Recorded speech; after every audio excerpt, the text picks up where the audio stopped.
Hello everyone, welcome back. I got an echo, 1 sec. I managed to get the issues I was having last stream solved. The issue with this fella not forming was it didn't like my glass, and it says that it does need IV tier glass because it scales with the laser source edge, but it only says on this page, not on the actual build guide page. It just says it can be any glass. So like, that's where I went wrong with that. And even though I tried IV glass, it did not like my gay fairy elf glass. Need some water.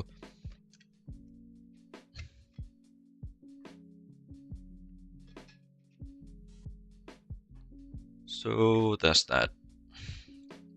But it works now. Just needed to get some more expensive glass. And then as for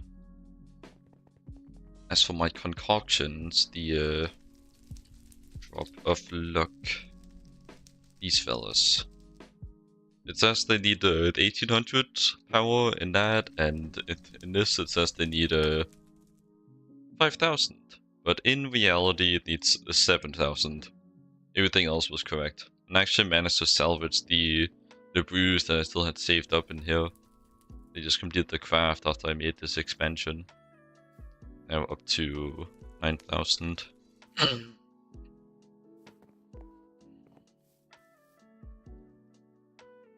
So, that's pretty much a recap of all I've done off stream. Nothing new, just actually doing that troubleshooting, because it's just a little bit more stress-free to just sit and do whatever discussion when it's not on stream. Like whatever discussion troubleshooting. Because I did go to the GTNH server to get this information. Had some nice people help me and got it working. Still, I haven't done any more than that. It's still sitting exactly how it was.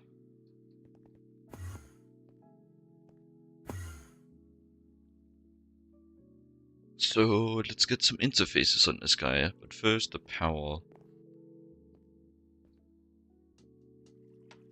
I gotta think about if I want to actually change this. Like this is running at, this will be running at IV. I think I can just keep this here, but I also think that I should take a EV transformer and just slap it onto there. Probably. Move a few things around. Really, just so it looks better. Doesn't go back and forth many times. Because especially when the cables are bright green, they stand out quite a bit.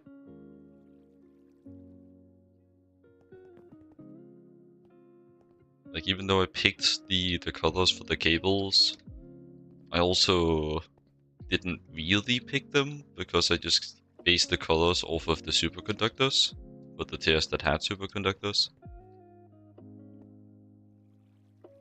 So yeah. And besides, with how many damn different power tiers there are, it's likely I would have to use green anyways. I'm pretty sure I had to use 14 out of 16 of the available colors. Because it only uses the these colors. Yes. Let me see how many rows do I have. 13 out of 16.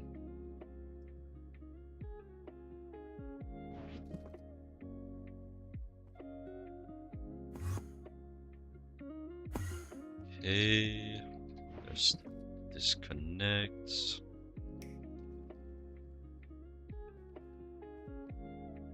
Then I'll just trust they pretty much guarantee that they won't run if I don't tell them to run.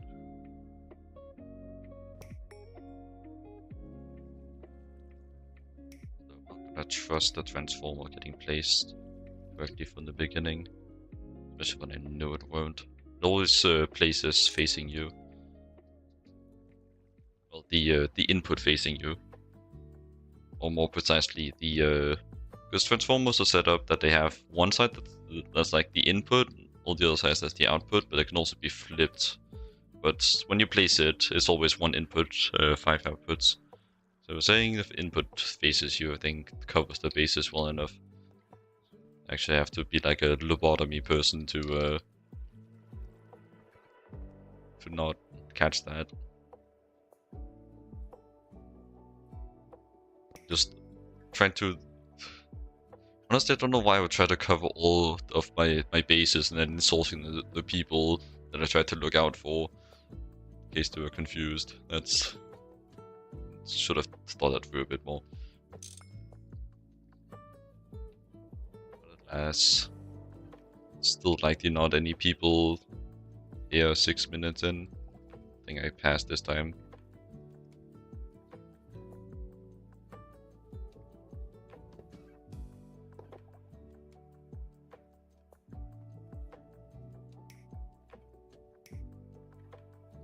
So nice being in the TS where everything is actually like differently colored, like the inputs and outputs of the transformers. Once you get up in transformers, everything's just like white, gray.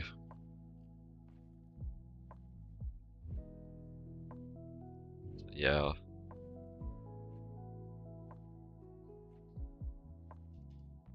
That just needs you to... Well, at that point you'll...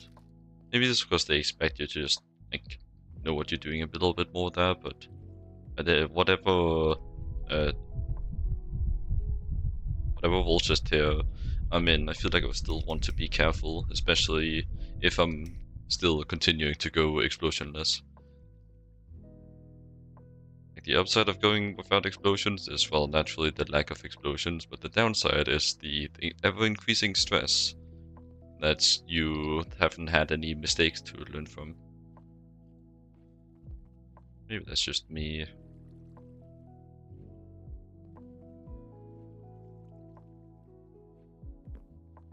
But still, this is me we're talking about right now, so it's not like it'll invalidate my point or anything. I only give my own perspective. Let me just confirm this. That was a bit risky. That was placed wrong.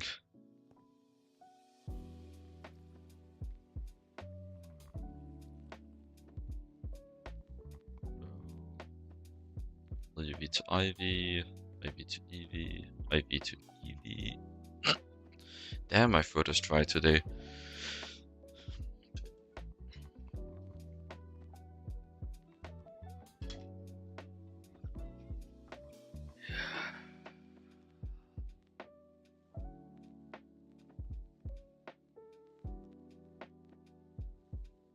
EV to HV. That's EV. That's HV.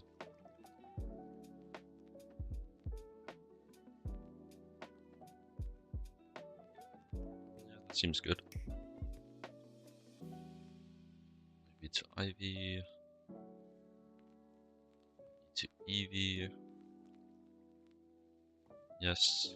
Then I get EV cable here. Paint that green.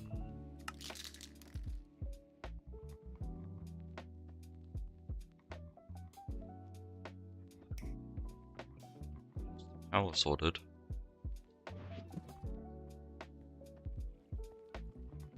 Not gonna need to use the hatches for a while. Output bus is there. Didn't really place these, like thinking about like distributing the channels.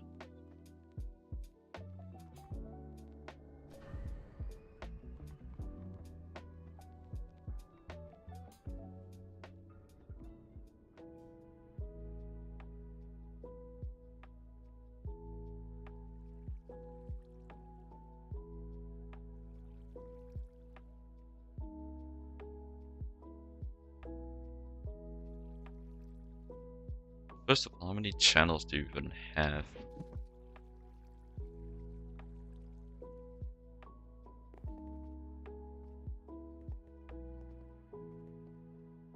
Why is this thing even connected? This thing not, that is, okay. 12 channels. And I have 16 ports. So really, I just get those 12 placed. Or like planned for 12. No need to plan for any more, I wouldn't say. I could really just like go around like that. Would still need to do some big cable action though.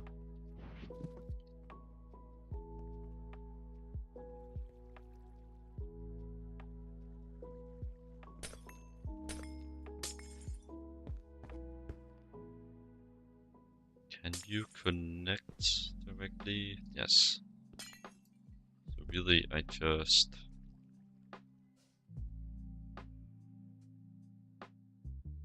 But I wanted to run down this side, so I need to cover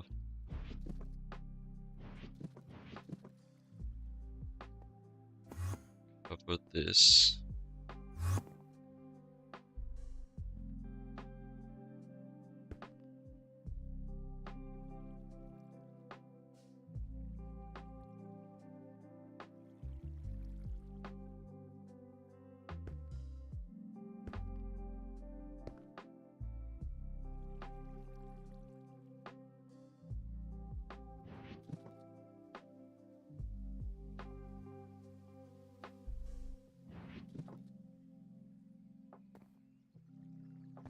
Probably don't need the cable anchors here, but I'm not sure how it would behave, and I just want to be sure.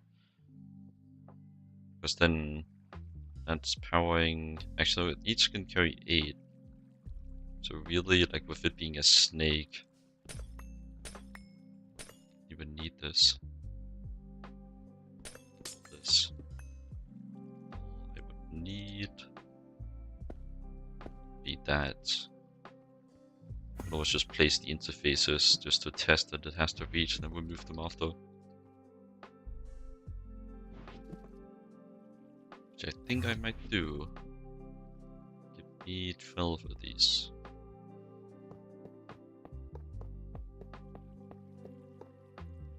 All should be online. Yes, okay. But still, I want to place these as fluid. After all, it's only a initial increase in cost. That would make me not have to replace them later. Still, I guess I'm not actually setting up the infrastructure for fluid. Still, moving the patterns will remain the most important, most annoying part. So, make these fluid.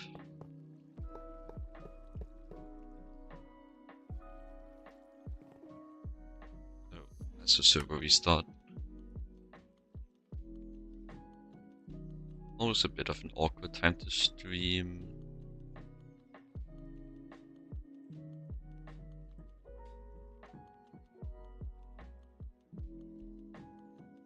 Guess I could check some stuff. I did set up some emotes, but most of them haven't verified yet. Actually, no, a bunch more verified. I'm just missing 2 that are waiting to be approved. Let's see. See if I can do some silly.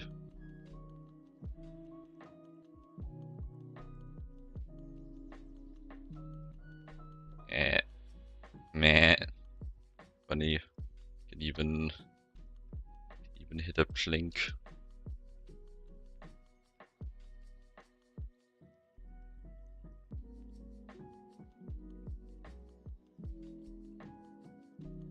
Took so long to set these up, but it's worth it.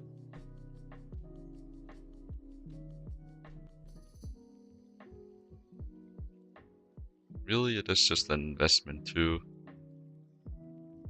Because they will stay. Can get my emotes.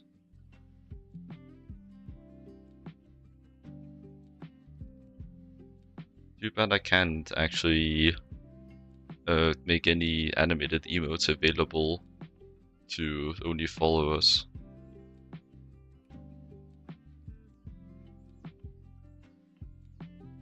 Or like available to followers and up. They are locked behind the people needing to subscribe. There's no animated emote slots for the follower tier.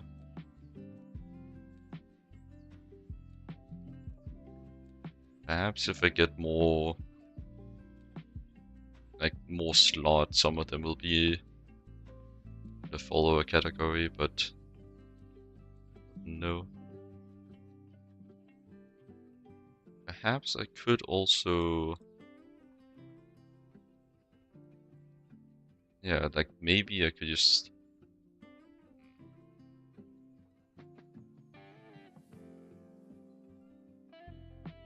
Yeah, because there's like the option for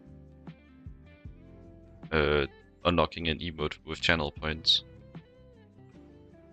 It's not even that expensive. It's just temporary.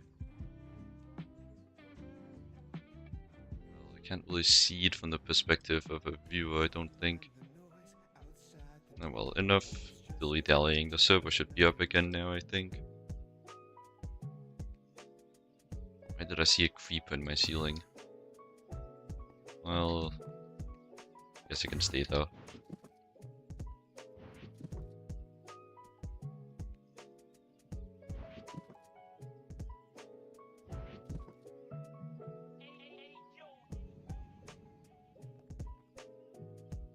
Alright, I was gonna go and transfer these. So glass.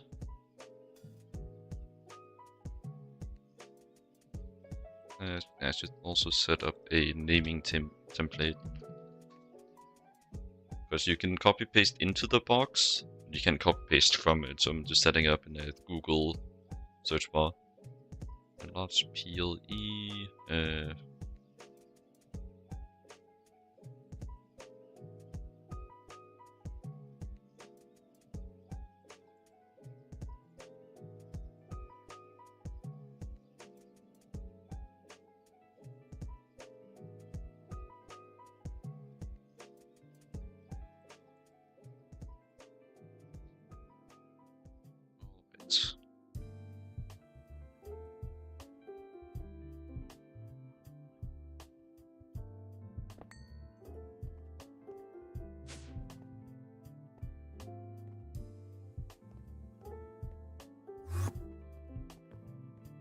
So, get my knife. And you wear glass. I also need to like actually have an angle to put it in. Didn't really think about that, admittedly.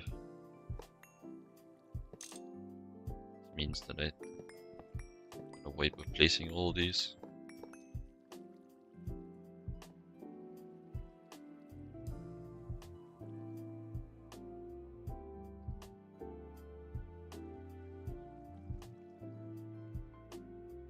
Just want to confirm. Yep.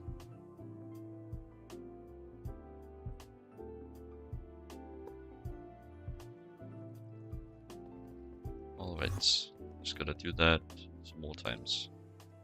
Probably just categorize them like this, actually.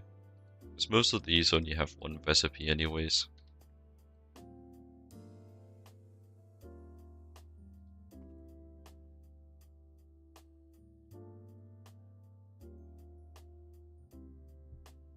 This one's actually still working.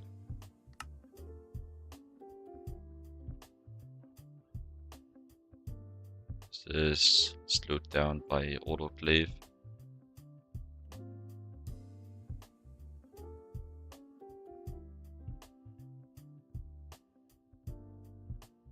So really, it's quite a few places that could be faster. I'm trying to get a very broad reach with this expansion I'm doing. Hopefully I can get all of the multi-blocks, but probably not. It is a lot easier just to have the multi-block. But some of them are gated beyond what I have access to. IV is the tier of the multi-block, but it's not everything.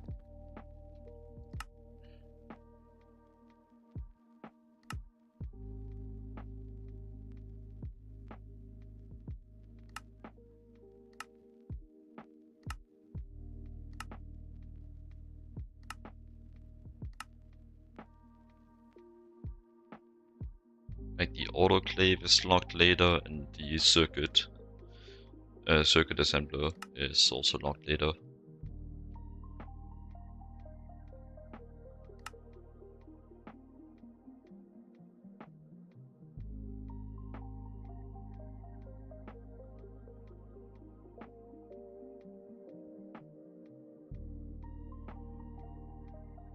This one is just overclockable assembler. Yeah, those are like the ones of high interest.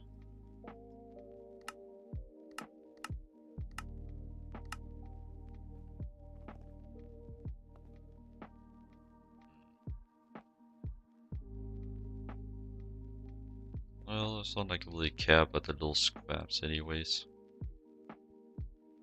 Especially since I can't even fit them in my system. Alright. Amber.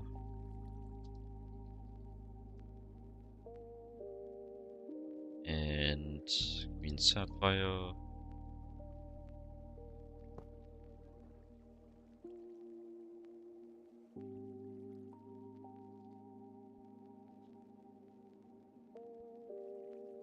That how you spell sapphire?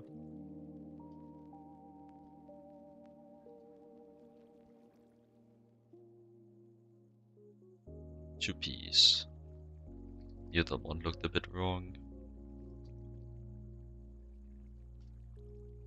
Let me see if I actually like wrote the entire name up here. I sure did.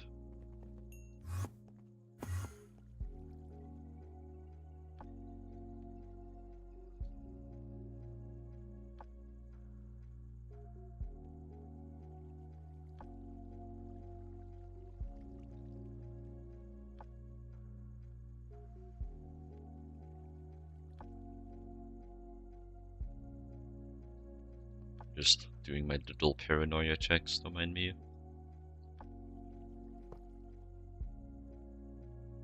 Not that that much would happen for me. Actually didn't. I'm too busy talking to actually pay the attention that I would like to pay. It's an issue that I can't seem to shake with my streaming. Like either I gotta talk or I gotta play the game. I can't really do both at the same time as of now.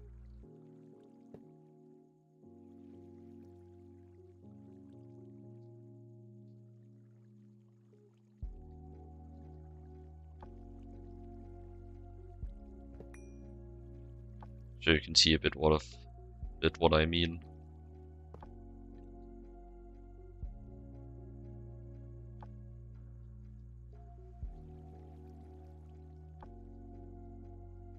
My inability to spell probably is due to something else though. Ender Eye.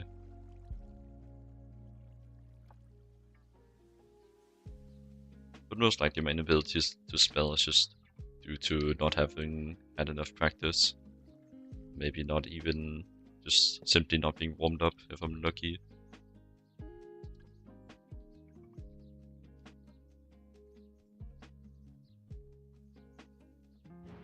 It's only like relatively recently that I've actually started caring a bit more about using proper typing techniques instead of my two-finger assault of my keyboard, all frantically trying to find the correct buttons. Actually using like the proper formation now. And I'm just not quite adjusted to it, but yeah, at least I don't have to look at my keyboard while I type anymore. It's always something. Is there a PLE over here? There is diamond.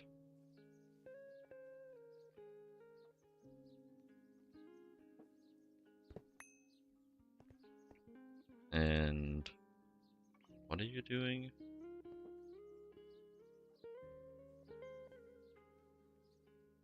Oh. Oh, yeah, that makes sense. Guess it just got shoved over there. Yeah, gotta put that in with the red as well. Wonder... Actually, no, I do know how it came over there. Yeah, that's why this thing's stuck. This thing requires a laser engraver that I use to craft the multi-block. As you can probably tell, that would cause a bit of an issue.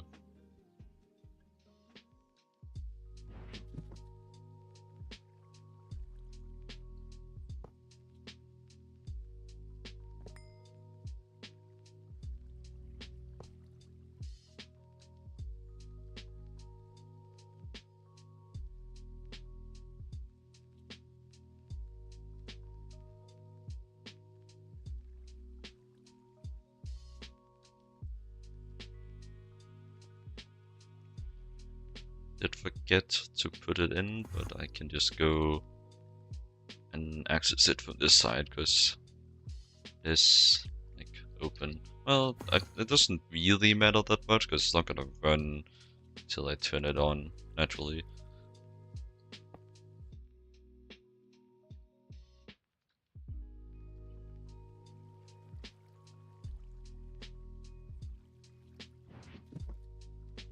Should be everything.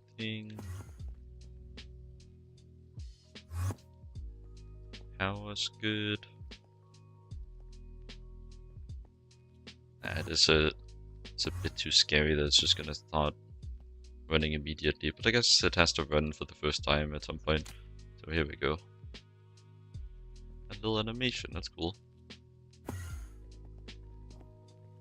It worked nicely. And now, where did my output bus go? So all the ones left here are input buses, so something went wrong. This one's an output bus. Yeah, I didn't pay attention. So it will be crap overshot. This one was in the eye. So let me go get the lens. Just confirm this is Nora.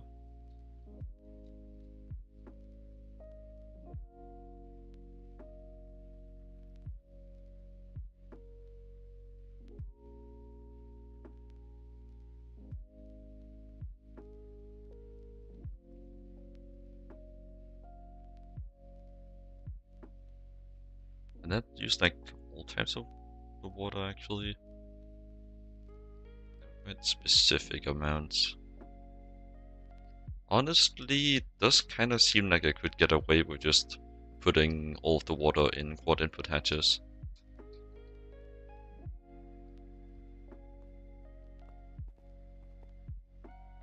Hello, Soda.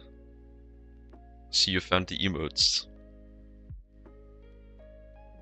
I spent so long setting all that up. Unfortunately, I couldn't put in the animated emotes in the follower tier. And although I could have put more emotes in the follower tier, I didn't have enough energy to fill it out. Because I did it earlier today. I meant to do it like on a different day instead of a stream to allocate a little bit more time into it, but found the time today. But it's not like I have to justify everything like that.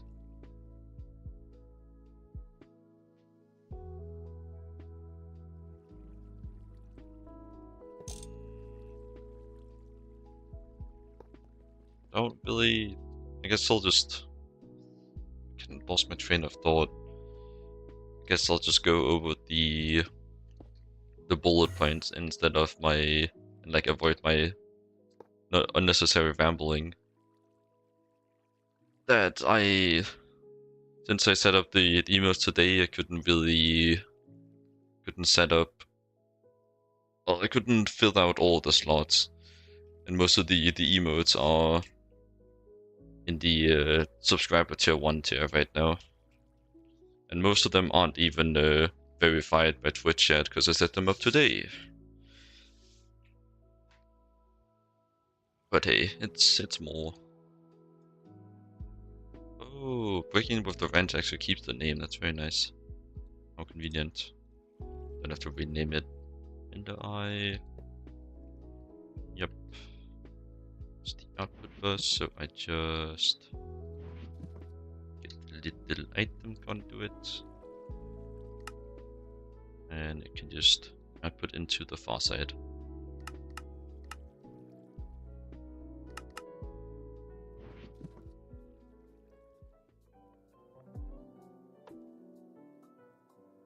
All these are online, yep. Let me just go confirm that I have one for each slot. No, I'm very much missing one. Let me get the aqua as well.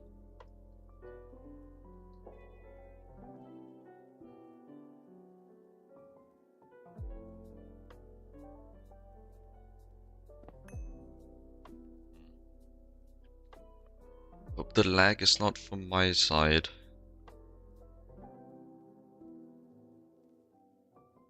I don't really think there's a particularly good way I could test that. I'll just hope. But considering that I am connected to a server and have a seamless connection, I would guess that my internet is good. Okay, so 1, 2, plus the 9 here, minus 1, so 10 total. I have... yeah. With this one, it will be 10.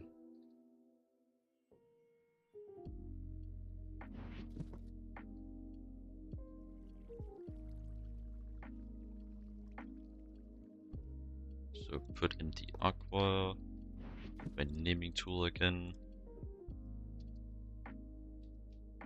Aqua.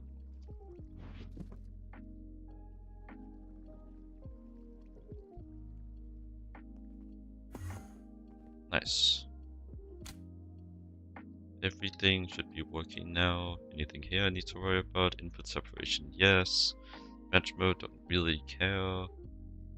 Definitely not log recipe. And parallels, just do what you want, I guess. Guess I could click that. I just kind of have at the... kind of given up on trying to understand the parallels, and especially given up on trying to optimize them in any way. They are just kind of confusing.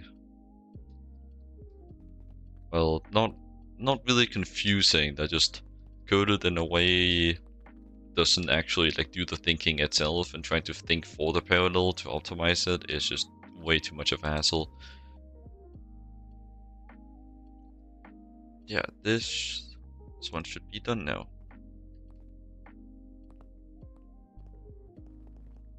So most likely I'm going to be doing the fluid shaper next, but still just want to assess the options. Polarizer. Can I make that one yet? Kinetic flux inhibitor. Yes. Would be the one.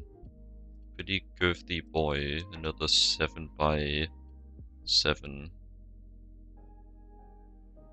And does seem to be available. Polystyrene though. I don't actually think I've made that one yet. It's all the way back here. Yeah. Just never bothered. I haven't even needed it yet. It's just like kind of underused thing, but if I need it for the polarizer, I guess it's worth it. The polarizer isn't particularly slow right now, but once everything else is at multi-block speed, the polarizer will fall behind. And besides, the other reason I'm building multi-blocks is to not have to keep building single blocks for every tier, is being able to apply energy hatches. Because I do think once I get into LUV, the components will start taking samarium rods, which are at IV. Yeah, I would need to upgrade my polarizer. That time anyways. Also like source samarium and oh god. Like this is the samarium line. Or like the monosite processing. Lanthanide processing it's called.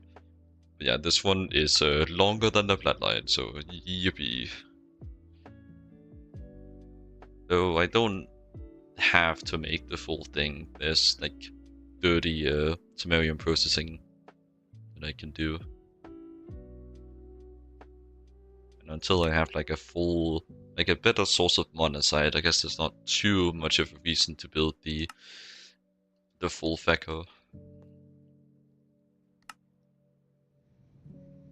What's this from?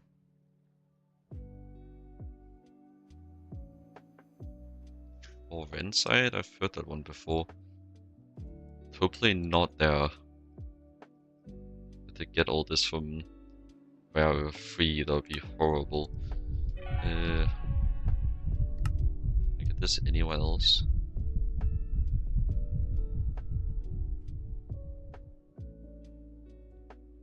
Do you even get samarium? Yeah, that's not helping.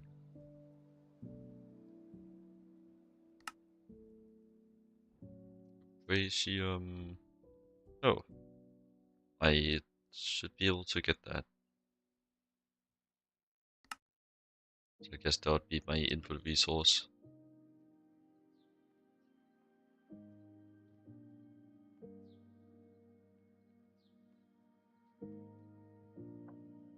Oh nice. A blood moon. Enjoy your red tint for the next 10 minutes, everyone.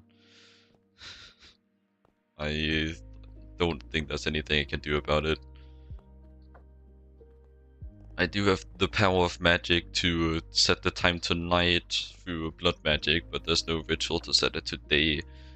Probably because they thought you can just sleep, but you can't sleep during a blood moon, so... You know... Womp womp.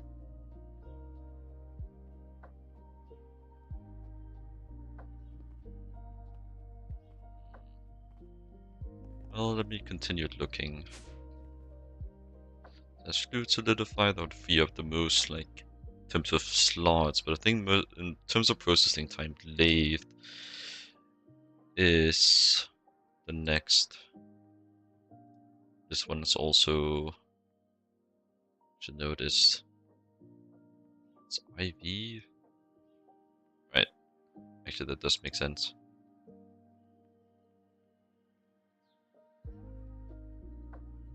Because this would be available in HV, but yeah, this one is pretty much HV gated. I see you're enjoying the emotes.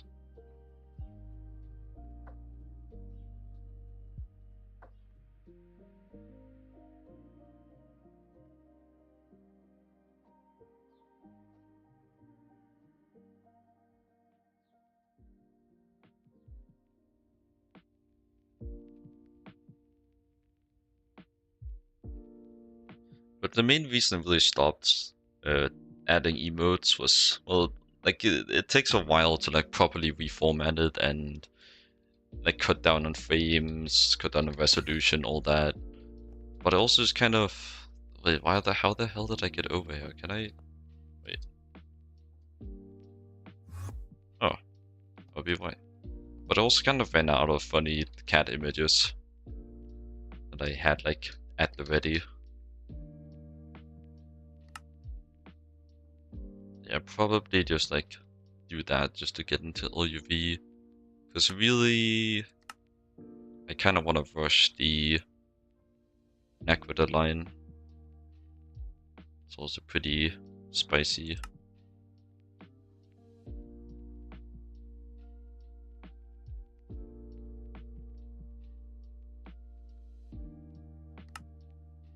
Gonna make the strongest acid in the world for it.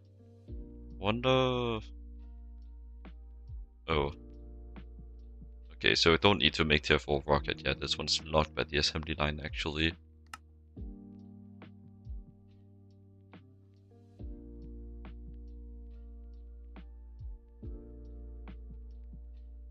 So I think the course of action between me and LUV is make the assembly line, make tier 4 rocket, go to tier 4 planet and get some Samarium. Also, shouldn't I?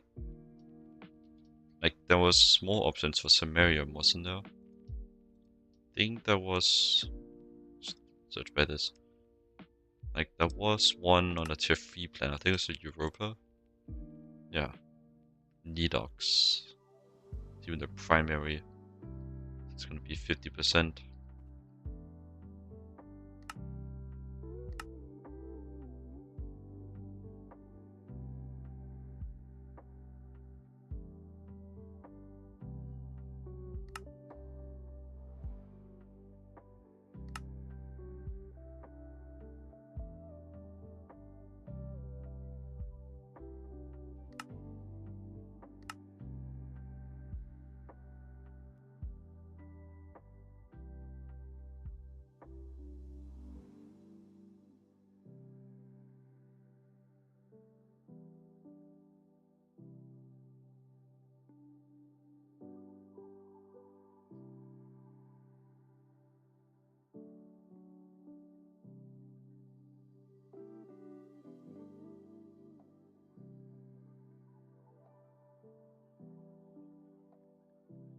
So, is the first spacesuit I unlocked the quantum suit?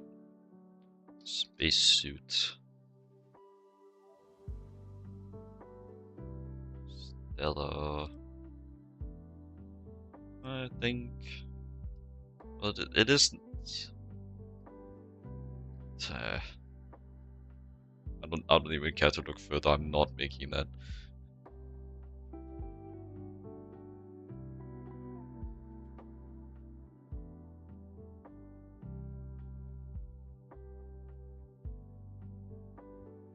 Did I misspell my plink, by the way? Because I like just capitalized it like the first letter. Is it normally spelled with like a capital K? Like just genuine question. Oh, actually this might be more available. This is the actual Galaxy mod. Or like a supporting mod. This does seem...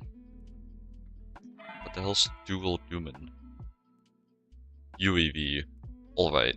Actually, wait, no, that's the electric.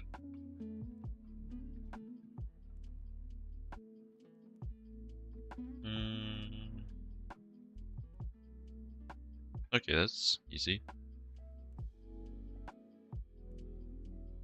Holy crap. Thanks for the raid, MC term. How's it going?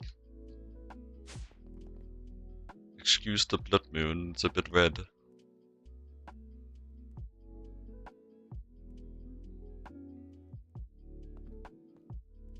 I was just chatting about some emos with a viewer. And looking through some of the things I need to do before LUV. Currently looking for the spacesuit.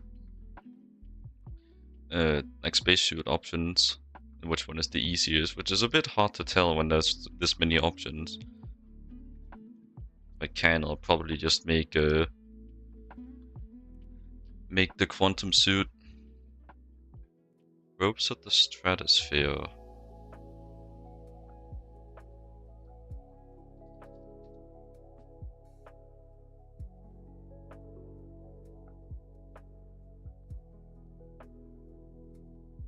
Oh, are you Also, I kind of forgot to ask, what game were you playing?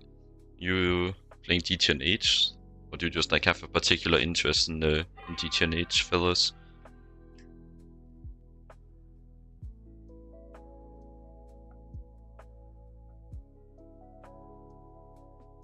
Wait, like when it says provides full hazmat protection on one of the pieces, does that mean that you need like the entire set to get the protection, or do you just need the one piece? But then how does it work with something like Rose of the Stratosphere that only has one piece?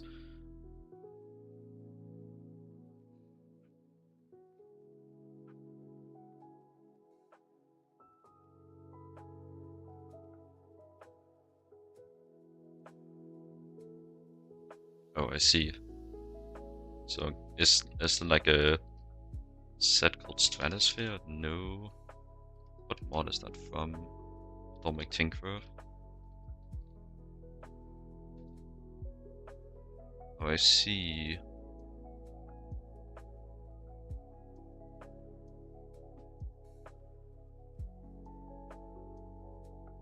So what, you do I do these 4 pieces.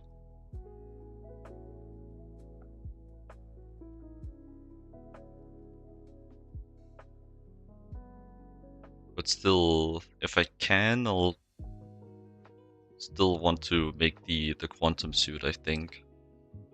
I have to look into it a little bit more. Typically there is just a tiny speck of the recipe that's like inaccessible to you, and then you can make the entire thing, so I have to actually look through it a bit more. There's no quest. Quantum armor, here it is. So where are you situated? Probably in like the defense chapter. Yeah, getting around without dying.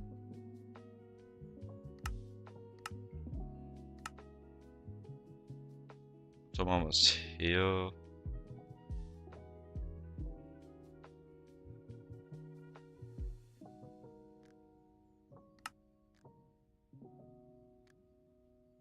So you craft all of the little parts. It doesn't seem like it has too many prerequisites. I should be able to make it. But it was really just out of curiosity that I'm looking through this. It's not what I'm working on right now. I'm working on getting some more... getting all my autocrafting as much as possible over to multi-block machines to help expandability. And I was thinking of getting the lathe next. Because 1, it shouldn't be too bad. 2, I really should have already had it by now as well. Like, I also took forever getting the multi-smelter, and it was just essentially free and just solved all furnacing flat out. And lathe is also quite slow, quite intentionally so, I think. And considering the 400% speed bonus and the crazy parallels, you're definitely meant to get this one like ASAP. Things like been unlocked in HV. See later should be in here. Yeah. Well, EV actually.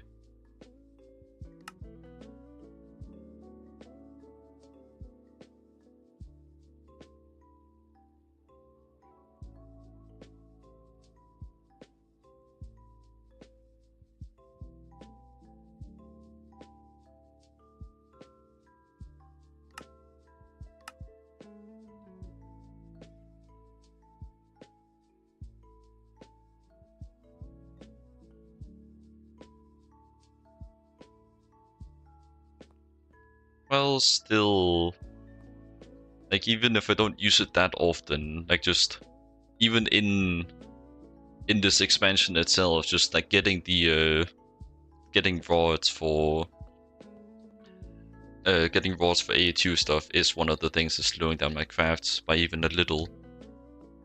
and it is that exact thing I'm trying to avoid. Additionally, I'm also trying to like just have it. Like once you have a multi-block, it's unlikely you will need to make a single block again. And multi-blocks can be recycled while single blocks can't. That's like my perspective on it.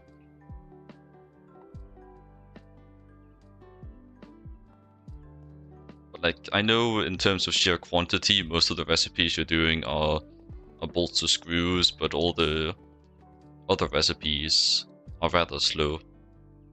Like just like the charged Certus crystal rods alone are like most of my lathe crafting time, even when there are other very slow rods. Like I could solve it by just making a higher voltage machine, but at that point I'd rather just make a multi-block.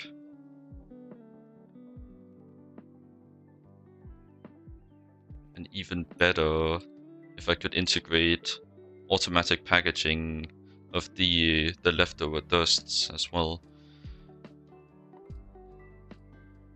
Should be pretty simple to do with just an output filter.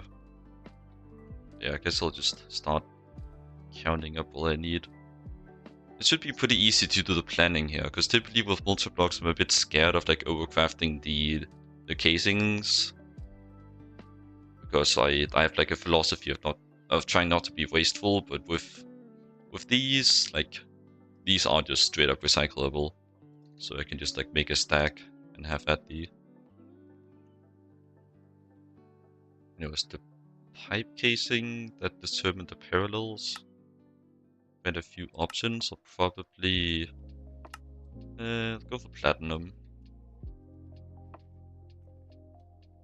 Still not particularly comfortable splurging osmium for that many things, even though I do have a lot. Actually, wait. No, the real reason is because I don't have enough power to upgrade my EVFs to LUV properly. Which is probably another thing I should put a little bit higher up on my agenda. I should probably shove it on my clipboard.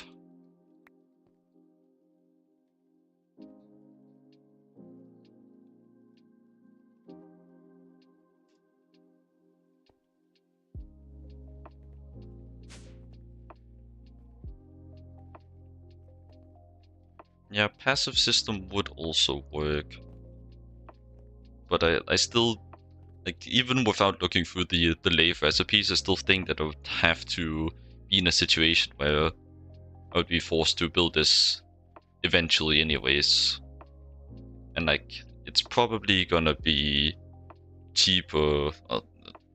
No, it's not gonna be cheaper than just making a few separate single blocks for doing all the rod recipes. Like some of these, like, there's probably another point where I'm forced to use a rod recipe with a voltage requirement. Again, there aren't really, I don't know. Thinking all of it through like that is just so exhausting.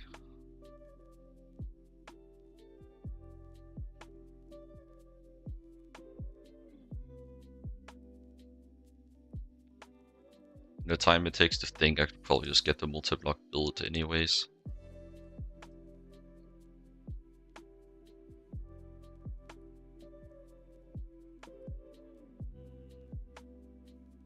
I think I would put 2 input buses and an output bus on it.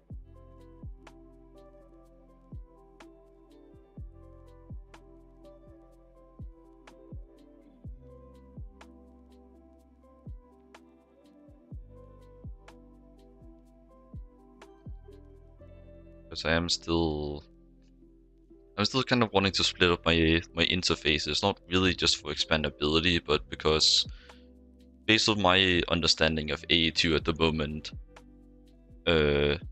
like having many interfaces increases the passive draw, but having a lot of patterns, or more specifically pattern upgrades in a single interface, increases the active draw. And due to me having a passive system, for supplying power to my A2 system, I'd be more comfortable with reducing the active draw rather than the passive.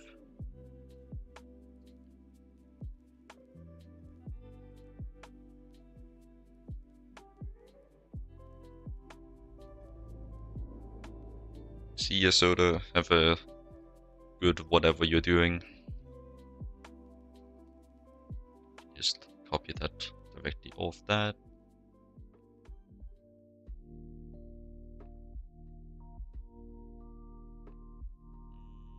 I think I'll run it at overclocked HV. Actually, no, it should run it at overclocked EV. So I won't have to go back and upgrade it when I need to have the, like, when I need to make samarium rods. Actually, no, this is the lathe. What am I talking about? I was thinking of the polarizer for some reason. Yeah, upgraded HV will be just fine.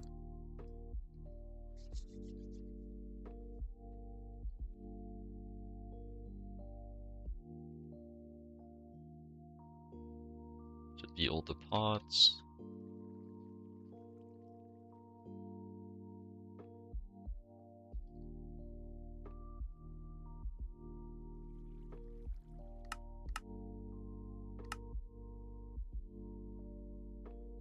Can't wait for the day where I can just like go through and request all my parts, and they'll just be done by the time I reach like the end of my CPUs, and I can just like request it all in one bunch. Also check if it has any more creatable stuff. Also, what glass do you need? Nothing there. Any jet glass. It said that on the last one as well. I really hope it actually holds true this time. Can always change it later though. Borosilicate glass is free for me at this point. I got boron out my ears.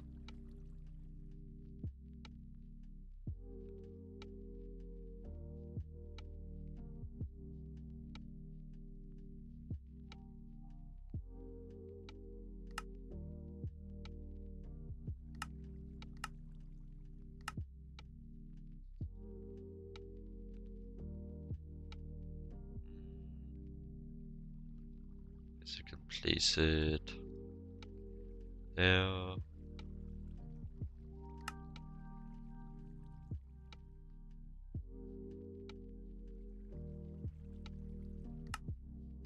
It is a bit hard to go about, like, organizing my interfaces, but I suppose not that important. It's really just like a personal preference. The only important thing is that it's all in the correct interface. There, the organization only really matters if you have to go in and find a specific pattern to remove, but there's a search bar, so that also really doesn't matter. Suppose it's just me being silly. Maybe I could just brand this as a challenge run and say, can I beat GTNH as an autistic person? But maybe that wouldn't fly. This does seem like the kind of mod pack that would attract that type of person, so it would probably not stand out that much.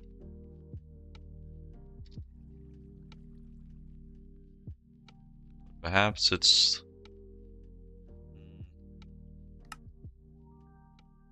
As I should just make a warning.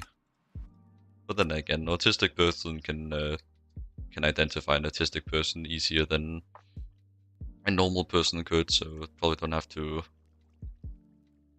worry about that. I'm just yapping. Do things sometimes where I just really think out loud. Things that I could just actually think and sit in silence.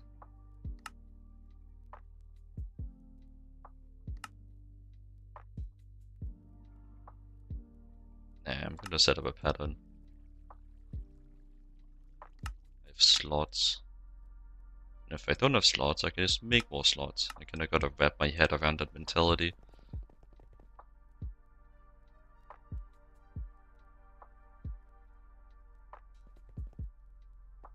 Like I literally only have like one base level interface right now, and I can stack up to 6 without even expanding that either.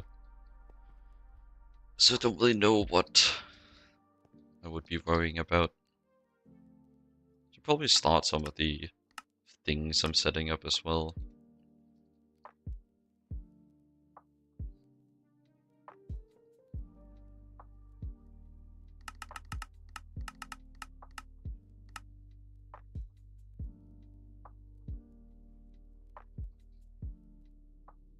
It's not like my system is that fast. I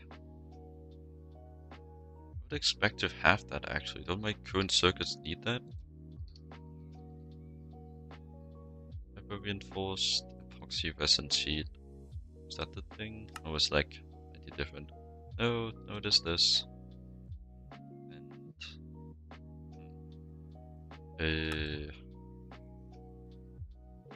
epoxy.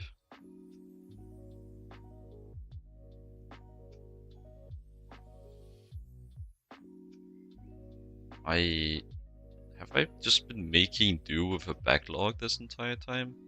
You made an chemical bath.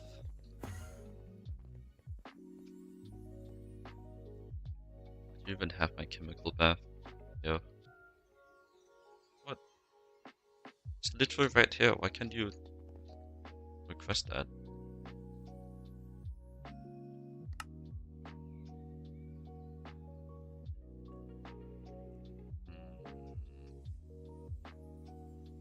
Is there like multiple types?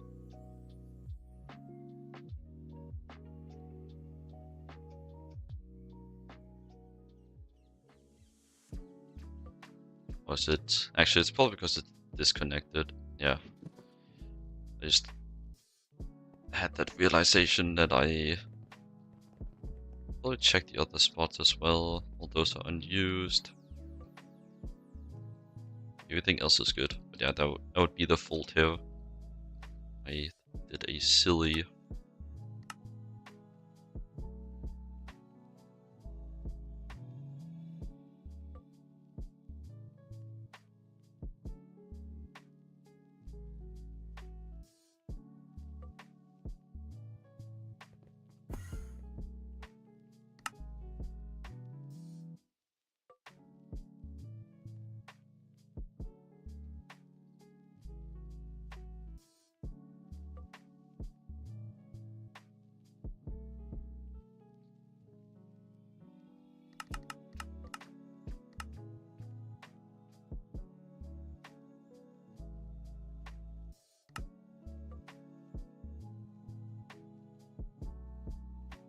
Anyways, while this is running, I'm gonna go to the bathroom. I'll be back.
Alright, I'm back. That's done. That's still going. Just needs a bit more though. What's it stuck on? It's just a bit slow across the board. Well, macerator's fast enough. Thanks to arc furnace. Is there a faster arc furnace? Yes, but there's another one that's locked by LUV. Yeah, at least it's small. Just make it less expensive though.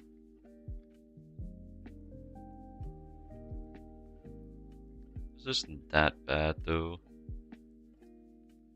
At least at the initial site. I'll deal with it when I can actually consider making it. I've been making do so far with an MV arc furnace. I can just make a faster one.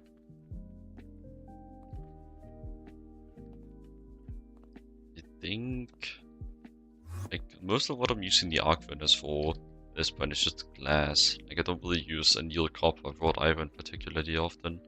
So the option of just using a passive system is always there. But then again, I will still have to make a new machine. I don't think I can just make do with... I don't think I can just make do with completely ignoring anneal copper and wrought iron. Okay, now actually thought I would place this 7x5, a bit of a chunker. Suppose I would have a spot there.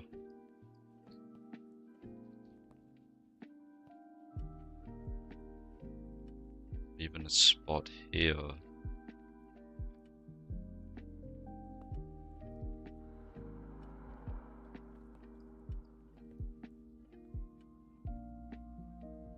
much of that space do you actually take up?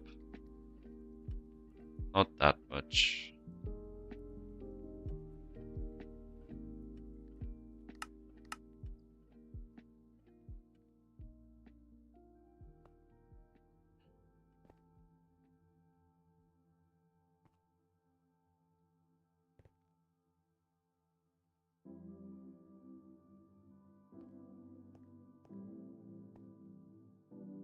Probably be fine cramping it in here. No, cramming it in here. Could always just place it over here, but then I would have to cross the almighty chunk border, but I get literally just nothing, so like, I literally already have with this one actually. Not really too concerned about it. I just kind of... It's a problem in most other mod packs, which is still, even with my amount of hours in this mod pack, is I still played other mod packs more, so I'm just kind of still like engraved into my mind. If you cross a chunk border with your multi-block, you will explode. It's not really the case here. So I could just put it in here and even have like a bit more comfortable space. Do I have any channels nearby? Is this one running at 4 available? So can't really do much with that.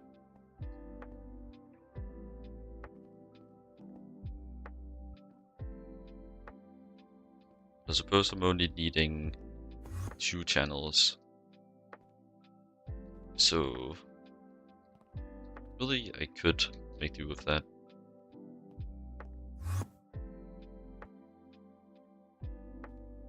I have to move something here around a little bit. But still, that is fine. You can always just like run it. Actually, that would be a bit difficult. Probably have to face the P2P up and a few more big cables. That's also fine. The only reason why I did it like this to begin with was because I didn't think that the big cables could connect to the interfaces, but they can. Still, it's a bit too late to go back now that I've taken up some of the row with other interfaces. I could do an in-between. So let me just mark out the corners here. And then just settle on placing it in this spot. Like both of these chunks are chunk loaded anyways.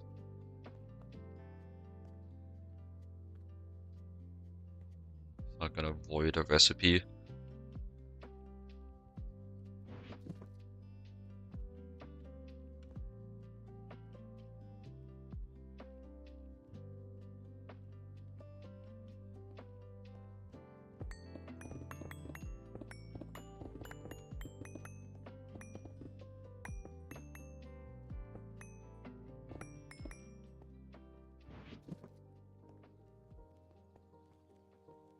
Like even the pipe running underneath here should be fine.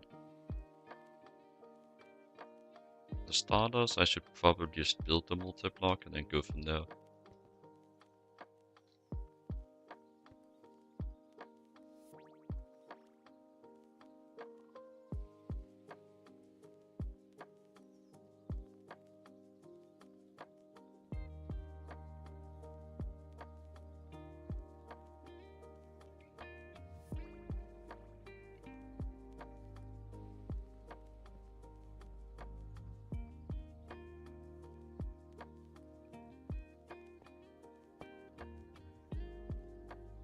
Just rotate you, right? Yes.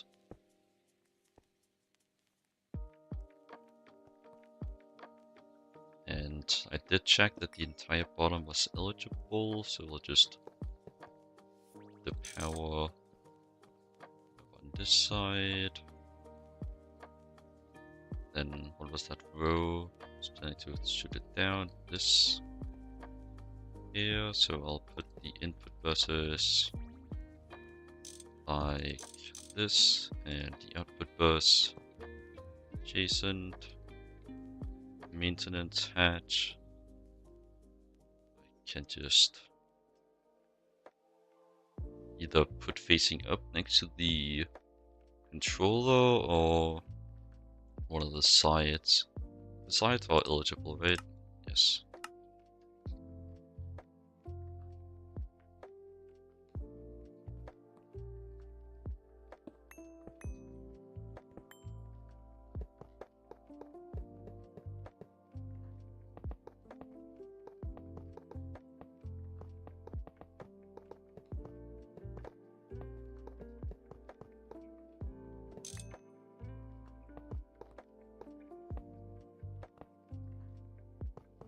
Jump boost is not really welcome here. It's a bit excessive amounts of jump boost.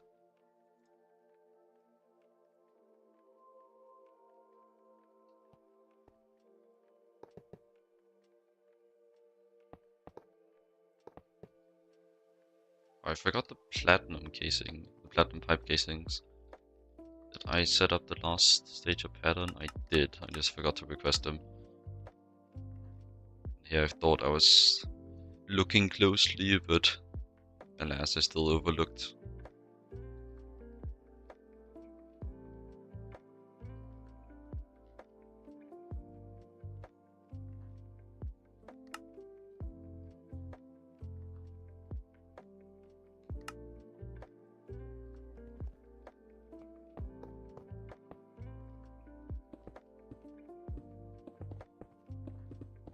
Hopefully it doesn't need further requirements for the glass. Whenever multi-block breaks for me, it's always the glass. Then I think I'll put the maintenance hatch over here.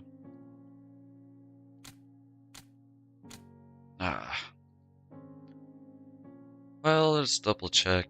Don't need to rotate the controller.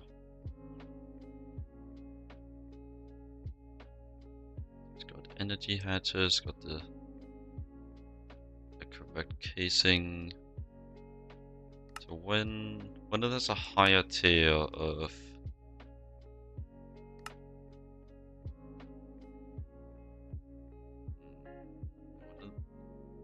well, let me see. When it has a higher tier of pipe case, it does need a higher tier of glass.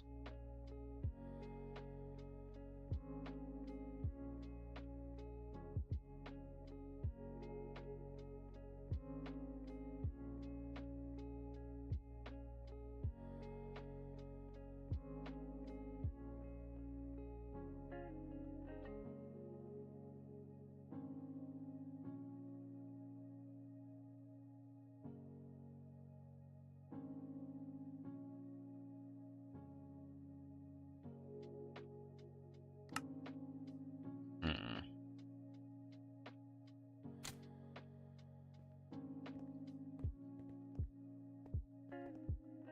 Okay, hello man.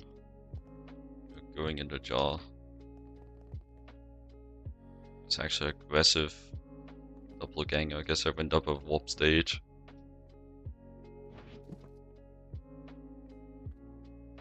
What does he do when he reaches me? Not sure what he's doing actually. Maybe trying to make out with me, but I'm not sure. Proceeding with caution.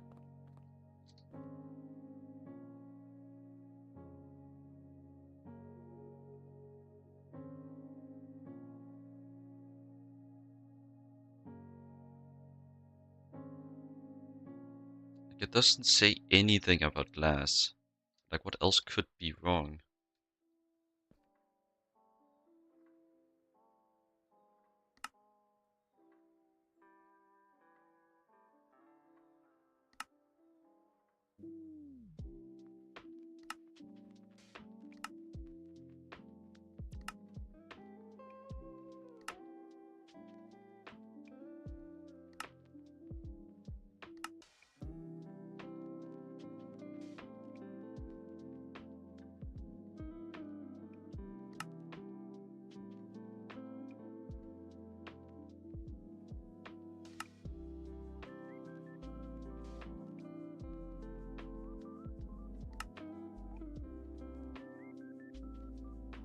So like the hatches could be misplaced. Because the hatches can go like literally anywhere.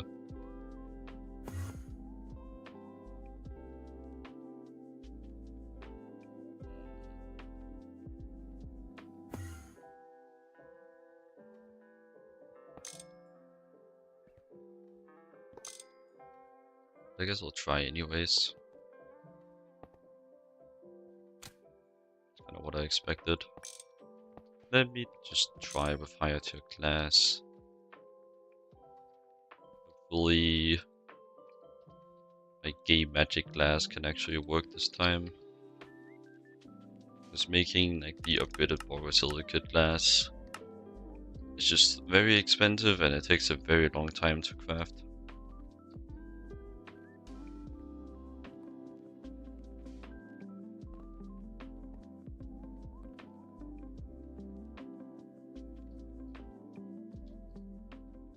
I think I can make the upgraded chemical bath, but it's also pretty big. But I guess not like it's bigger than what I just made.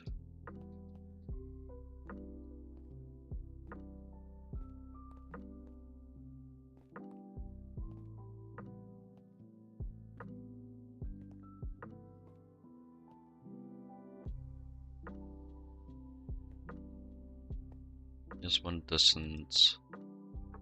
This one does make pollution. I guess that would be a good one to place over here.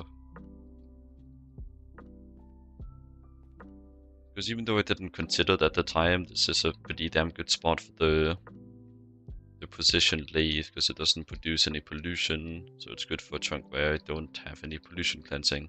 Because pollution is on. I'm playing the pack like very slightly harder. I still do not believe that pollution actually makes the game all too much harder. It's just like one extra multi-block. I have to make every once in a while and a little bit of actual planning. And as literally everyone else playing on the server have proved, you can very well get away with just completely avoiding pollution. Not avoiding, completely ignoring pollution. I'm actually gonna go check, but literally everyone else in the server's base whose progression is like past past MV has like a base where they can't even see. I do have hazmat protection, so it doesn't really affect me that much when I visit, but like still I struggle to see through the smog even with full hazmat.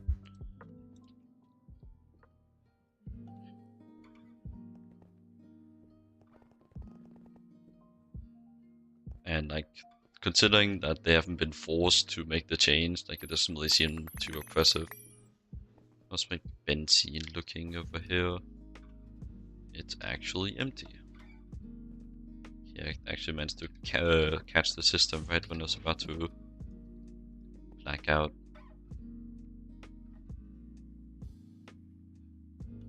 Really could just automate this or make a bigger buffer. But I'm just not really gonna put that much thought into Britannia.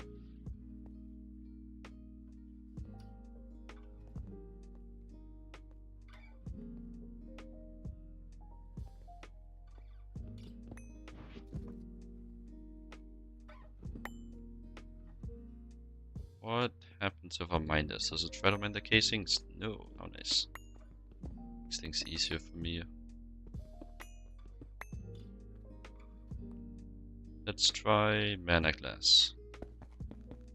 This is EV glass, but also like a bit of a dicey subject for testing. Because some multi-blocks don't even recognize it as valid glass. Looking at you, precision laser engraver. Yeah, this is not. Do the grades have to be upgraded? No.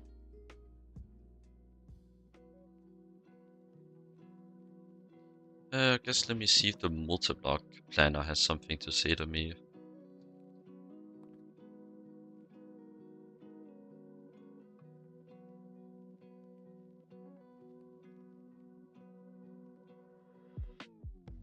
Oh. There's a strip across the top. Yeah, I'm just stupid. Let's move on. I am just stupid. I didn't look closely enough at the schematic, and somehow missed it every single time I looked at it after that. It's too hyper fixated on the bottom.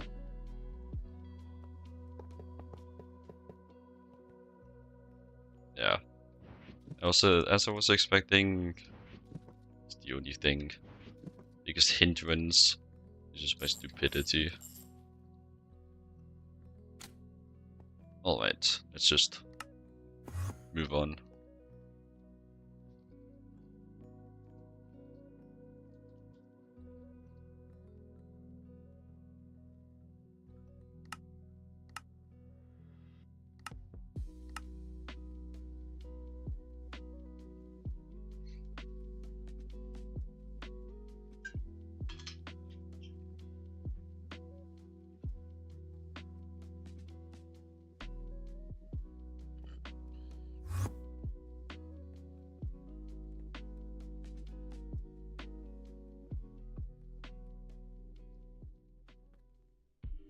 But hey, at least now I know that more than just the glass can go wrong. Especially when I'm involved. The more you know. Still just going off the copium that I will only make these mistakes once. Or make every unique mistake only once. Whether that holds up, I guess it holds up decently so far. It's never been like the same mistake. Unless you...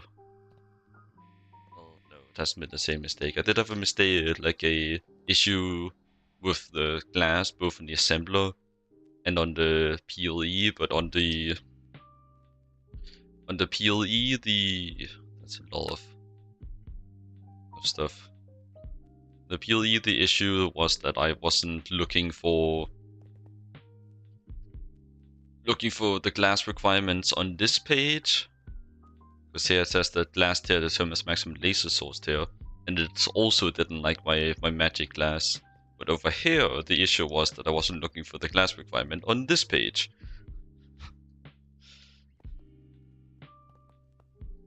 So, yeah.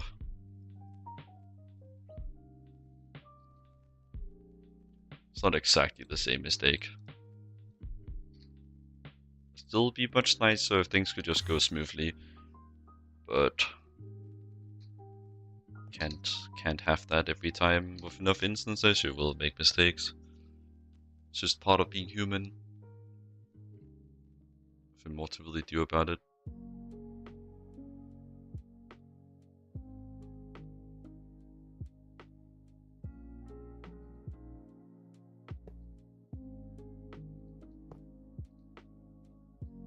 But at the very least, I haven't had an explosion yet. That's always something. Still very doubtful they'll make it through the entire pack without an explosion, and I'm dreading the time when my first explosion comes, because as time goes on, it'll just be more and more risk to the explosion.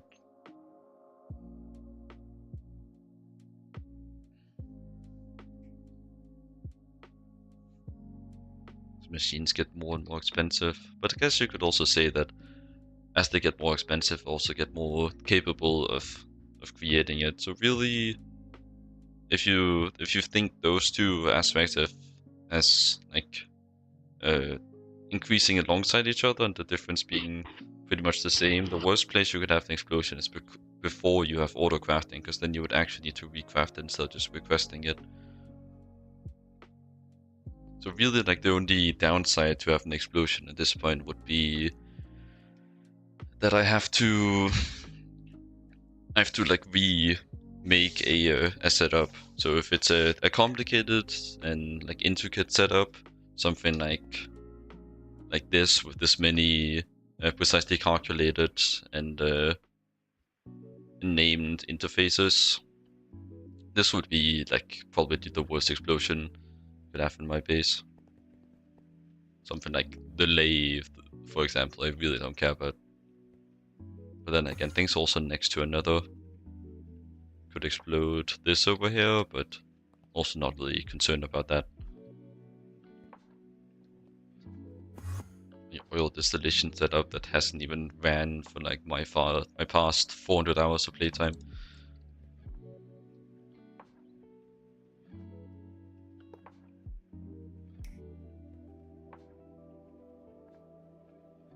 IV to IV, IV to EV, EV to HV, all good.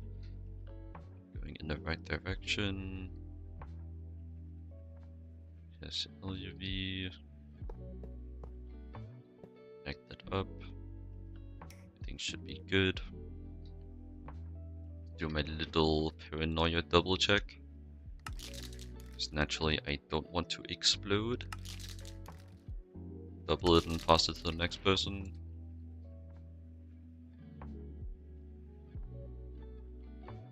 Then you have a fluid input. Well, I know you don't. Yeah. In my silly checks. It's more just that I have a little standard procedure. I do typically check if there's fluid involved. So large lathe wouldn't need any more identification in that.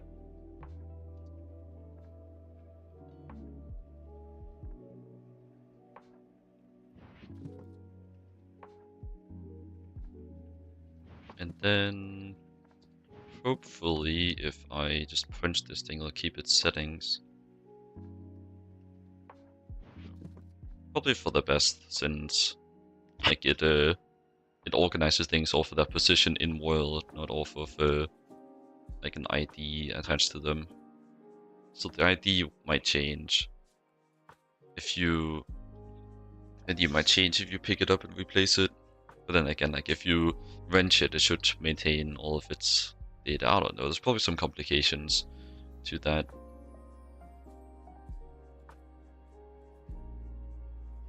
Big assembler. This is the input, so set it to that.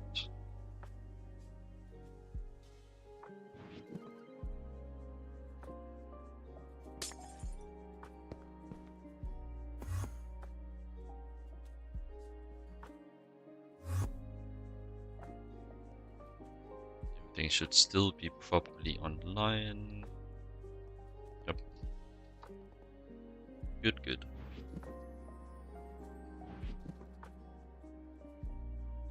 Then I just run a little snake going over there.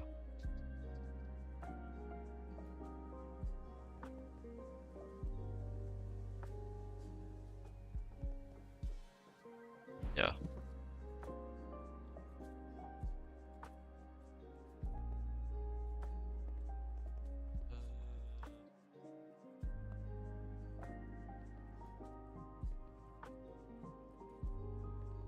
I just noticed that I'm like breaking like the pattern I've set everywhere else right here by having the blue go down. Also noticing that I can fix it rather simply, so I think I will just do that.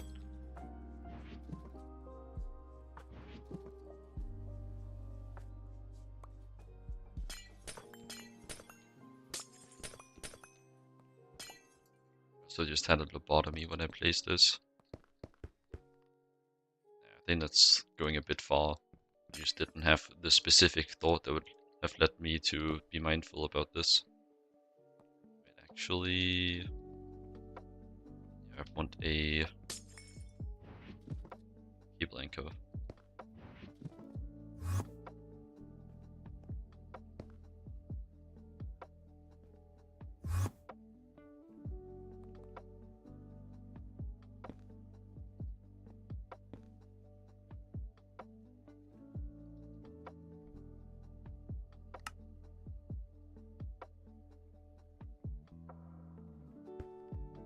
Easy fix.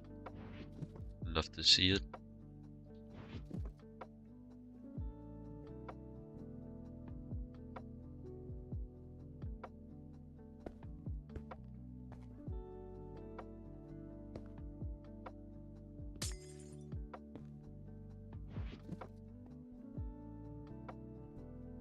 And with a simple item conduit, yeah, that should be everything good.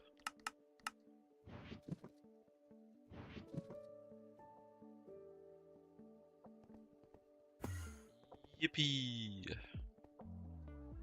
It's a bit harder than it needed to be, but what can you do? There's so much gain in beating yourself up over every small mistake. Eventually you'll just be too scared to try.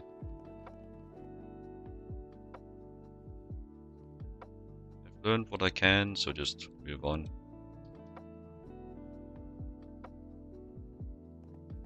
Rather deposit into them directly, because then I can just do that, start tracking individually. Yeah, that should be operational now. Just check the power. Sometimes I forget to connect the power all together and just write its first recipe. It's a problem when it does like 100 parallels. Still, in this case, it would actually no, it might matter because it might void quite a few bolts. Because it's not just rods. Even though I made it just for the rods, it's going to be doing the bolts as well. So lathe done.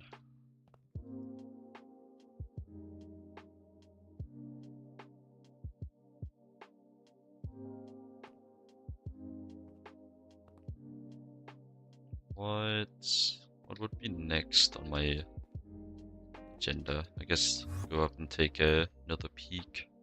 Forge hammer. That's not being used too often. Arc furnace, can't make that. Autoclave. Don't think I can make either. Yeah, this one was also LUV. Fluid extractor. So might actually be having a lot of bandwidth. Like might be overworked. I don't have a fancy way of saying that, fortunately. Bit of a silly bottle-shaped guy.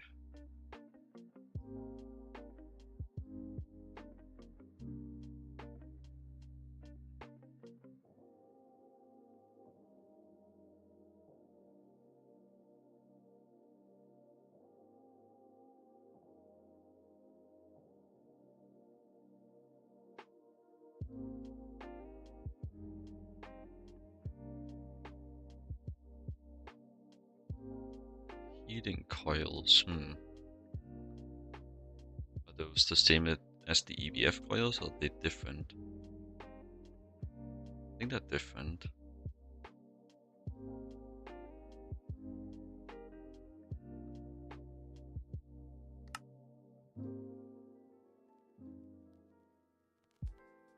Well, let's see. Superconductor coils. But no, it's using normal EVF coils. The solenoid is the superconductor coils. What did those do?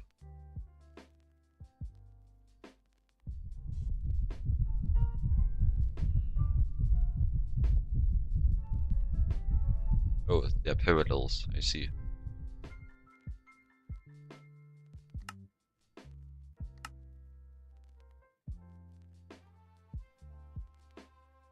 It would be 8 times solenoid here.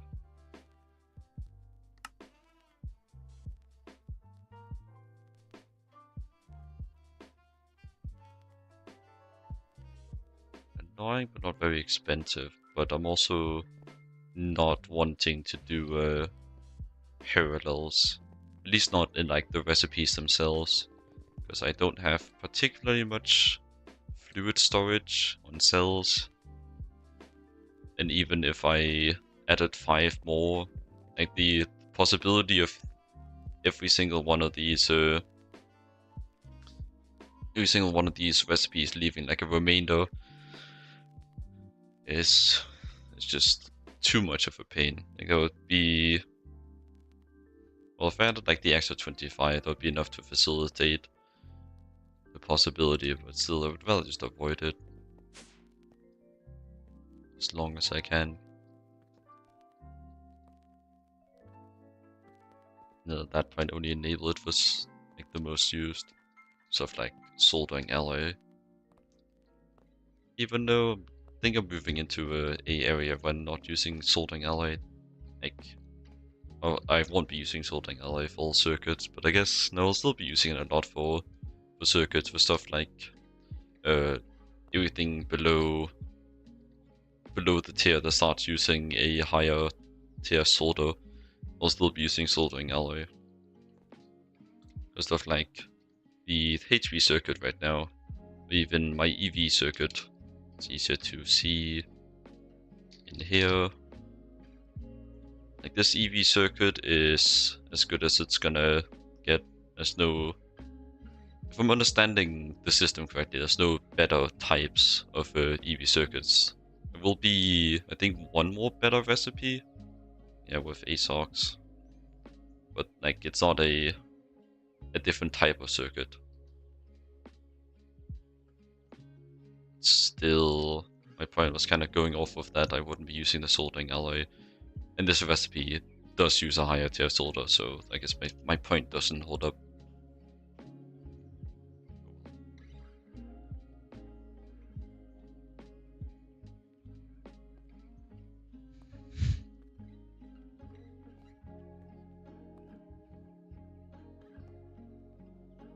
So it's probably just safer to keep it, I'll keep it 1 ingot for now anyways. When it starts being particularly important, I'll probably just turn on like the, whatever it's called, I think like the pattern optimizer, which will duplicate patterns based off of demand for like some kind of optimization. Not sure exactly how it works. I just like read it somewhere. I don't even know if I have it available yet. But it does seem like in the end, like in endgame, you just click a button and it optimizes everything. Alright. I guess I could just search for it.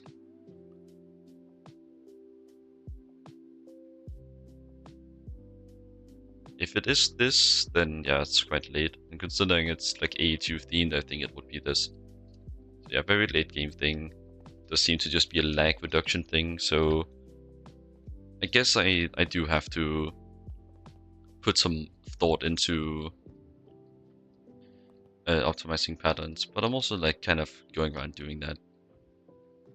And considering that they don't give it to you earlier, it's probably not overly necessary earlier. Like it's when you start needing to do the same recipe tier 10,000 times in one recipe that it becomes particularly important. But I wouldn't really know. I've really watched too much content on the pack. Like other than the like little tidbits from whatever clips I may have seen and from like update notes about added multi-blocks, I don't really know what late game actually entails. Like everything past CPM, I just really don't know. And most of my knowledge about LUV is from just looking at the page, because I'm getting there. I've had a reason to skim through some of this. Particularly interested in the Nakrata line. And it seems that the end goal is fusion, maybe. Yeah, let's get back on track. I was thinking about making the extractor.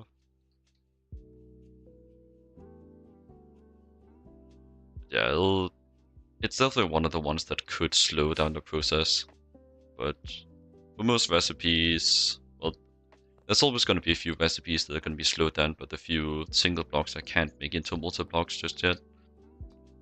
But still, getting as many multi-blocks, especially since I'll have to make them eventually, is that is my goal. Just get all the multi-blocks that are relevant that I can get. Stuff like the canning multi-block, I don't really care about. I think the only actual need I have for canning is batteries. No, not the batteries. These guys. Like these guys are important. The batteries, not really. I make them so rarely. The only reason why I have it at all is because I make batteries for my electric tools. And considering those only go up to HV for my knowledge, I don't think I'll be needing to worry about it. And as for the cooling cells, I don't need them often enough to really care. They haven't slowed me down yet. Like the only problem with the cooling cells is not even related to the crafting speed, it's due to the sodium something. Sodium potassium that goes inside. Is it sodium potassium? Let me just go through the line. You heat this up. You combine it with... Yeah, it is sodium potassium. I guess I just couldn't click off of it. They don't even need this for particularly much longer. I'm guessing you move on to some better types of coolant cells.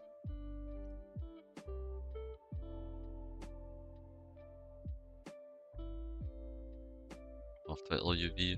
Let me just see CPM energy hatch. I took a jump scared. Just here for the cooling cells. Oh, it's still eligible to use the same one.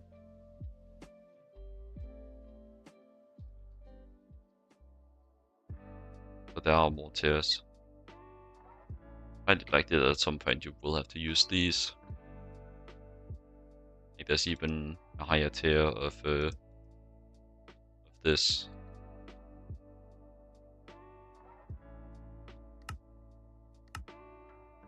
Yeah, which goes up another few tiers.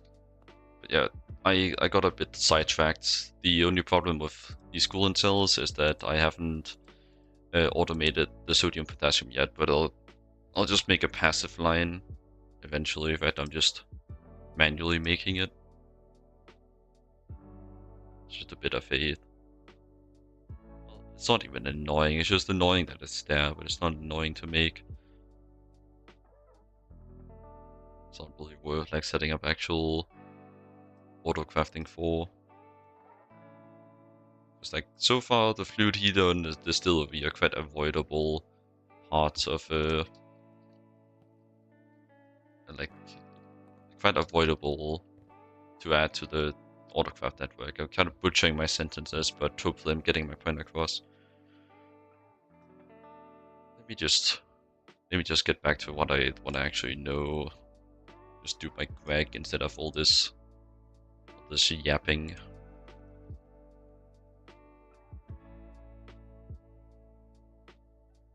It is what everyone's here to see after all.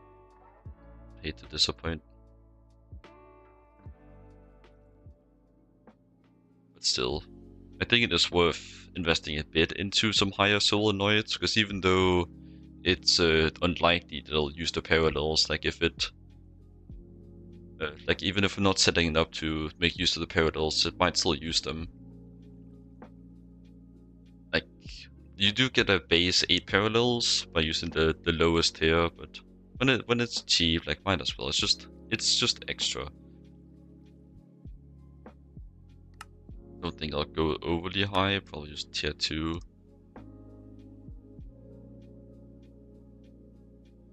Like here, even just the inconvenience I have to make, having to make one new alloy is kind of enough to make me not really, well, this isn't complicated. It's not enough to discourage me, actually.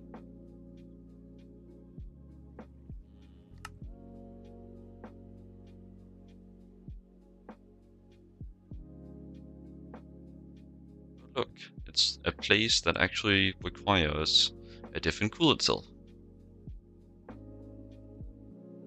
Pattern optimizer, that is, at least from my understanding, a late game option for your A2 network to make your A2 patterns optimized, which I think it does by like increasing the amount of recipes per pattern to like lower server lag, whatever. Lower the amount of like calculations A2 has to do. It should say, yeah, it says like in every interface to like there's a toggle for allowing pattern optimization. I think that might be the place I first saw it, but I don't really remember.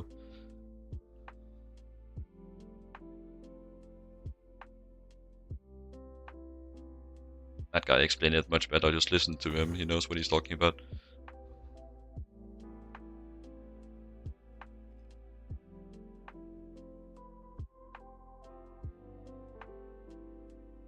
And also, term, I forgot to ask earlier, what voltage tier are you in? I'm curious. This is fully recyclable. UEV, nice. Wait, I forget the orders. Forget if UEV comes before or after UHV, cannot. But he's a bit there. Might be able to make it though. Oh. Yeah, perhaps it could help you, but it does seem like a bit situational. I feel like you would have a system for optimizing patterns yourself at that point. But like it's more just like for late game laziness. Just like I don't want to go through every single pattern. Let me just like use this. After all, quantity of options is just always better. Doesn't have to be used, but just having it available for the people that are interested in using it.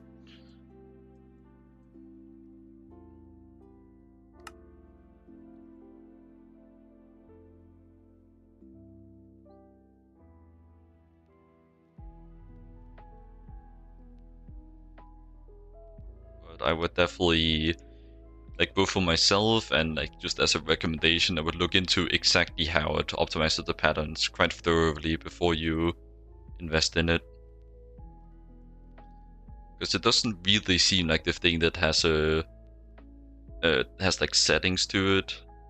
It does kind of seem like a more of one and done. You add it, you get an extra option on like probably your autocraft request, and then you can just, as the smart guy said, just tell it how many steps you wanted in. Still, it does leave a bit of questions off of that description. Because like, what steps is it talking about? Is it like the? Because it can't be like the amount of Oh wait, does it like multiply the patterns, or does it combine the different patterns? Like, say I want to make a LV motor, it needs these things, so combine the recipes for all of these like subparts into the recipe. Because that could also like be reducing steps, or it could just be reducing the repetitions of the steps, which is what I would expect it to do by multiplying patterns. So then you would need to make more patterns, actually. Well, actually, no, I guess it's not more patterns, because you already have a pattern for every individual part, so it would still be reduction of parts, but it's more complicated patterns. Probably it would make it more complicated from A2 side. Yeah, that wouldn't even work, I don't think. Perhaps it would work with someone smarter.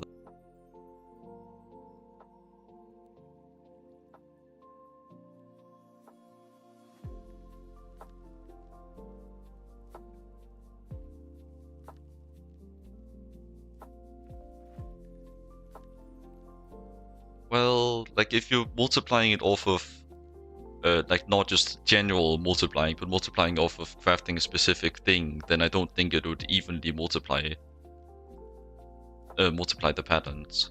But what you could do if you do have to like evenly set up, let me see if I can like find a example. Like just say like something like this, like kind of scaled off of demand. Like that's just the option to multiply patterns with a button. But still, you have to do that for every interface. But maybe what the pattern optimizer does is that it just goes to each interface and then multiplies the patterns like that. Just like multiplies everything in the interface. But I wouldn't think it does. I have nothing to go off of, it's just kind of a hunch. Because really I don't know. What coils do I want here? What coils do I have? Do I have any like available? Honestly, I think just go for higher tier coil. I do have some HSSG. I think I'll just do that.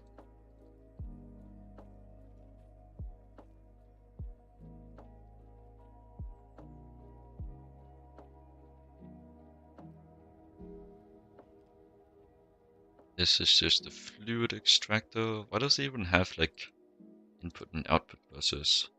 Oh, I guess that makes sense. I don't think I'll need that though.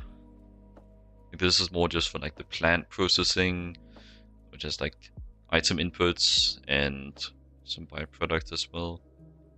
I guess I can just add it manually if it ends up mattering. Just like add the fluid IO over demand.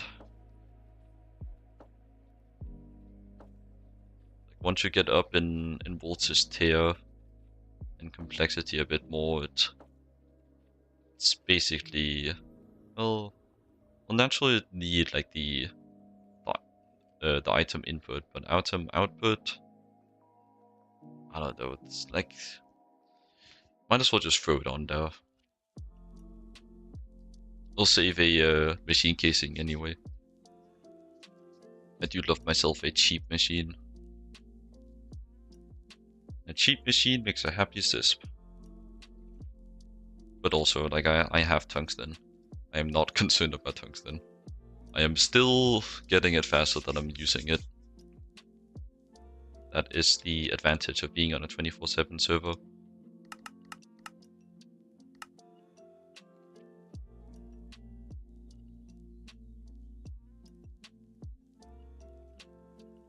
So nice to actually remember to start the long ingots, time-consuming ingots ahead of time.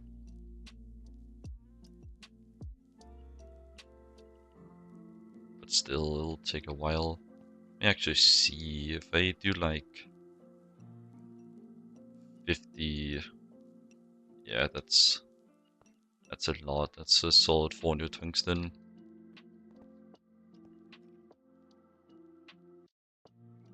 Calculating crafting speed is even more horrendous now that...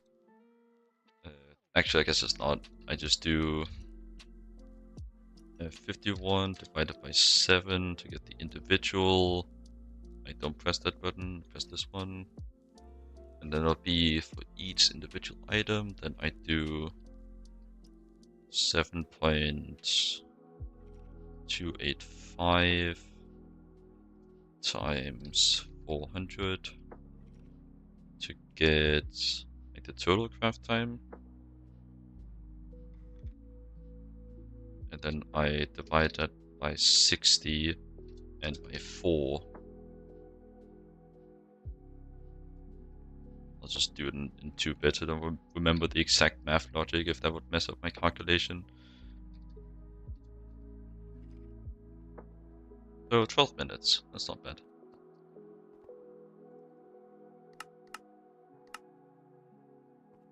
Just hope my vacuum freezers can keep up with that. They're doing 11 a second, they cannot keep up with that. Alright. Bit awkward. Vacuum freezers are doubling the craft time. But hey, at least it started now. Craft time will get lower constantly.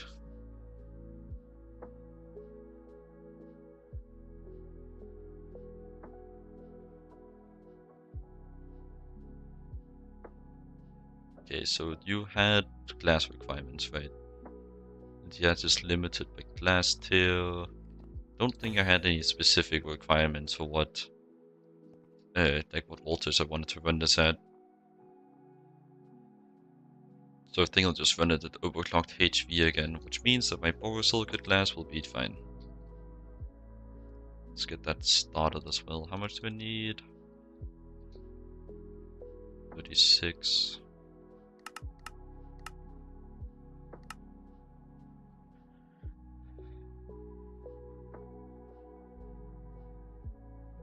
And then I wanted input bus. Just do HV. I don't need to, but still just do HV. It's not expensive.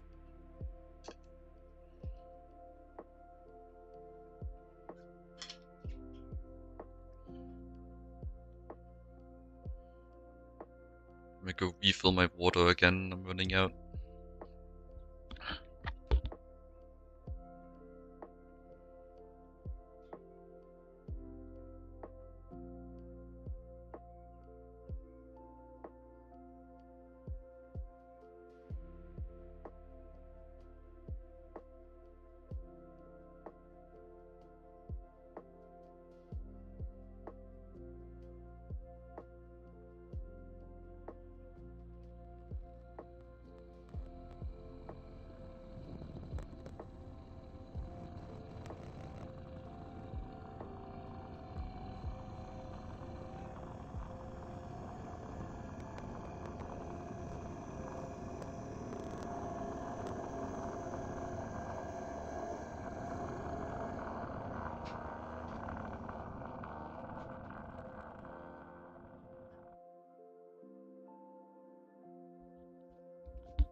I'm back.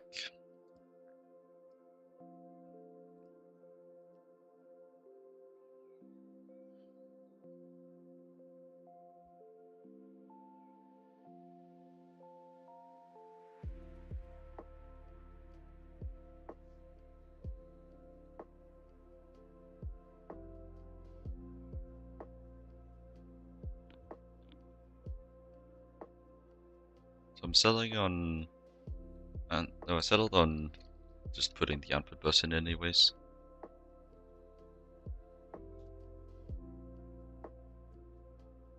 And then fluid. Actually, I'm putting in solid and getting out fluid, so we need one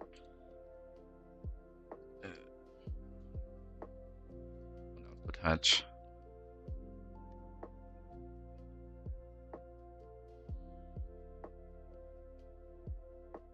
Yeah, I think I'll do 2 just to be safe. I really would hate to have like things also shouldn't void, but it could slow the machine down the time it takes for the fluid to get extracted.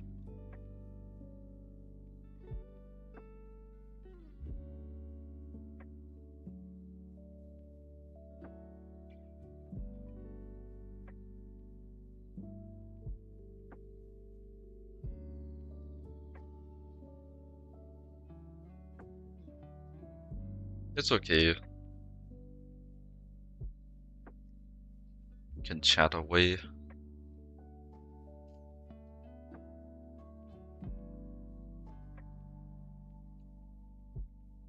I've been really like as I think I mentioned earlier, I'm not really too knowledgeable in like the late game progression. So just seeing like the problems of late game is like decently interesting for me. And also you can call me CISP.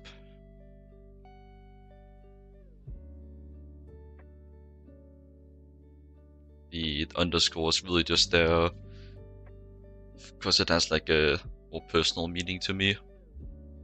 And it also creates like a little bit of a difference between like the knowers and the non-knowers.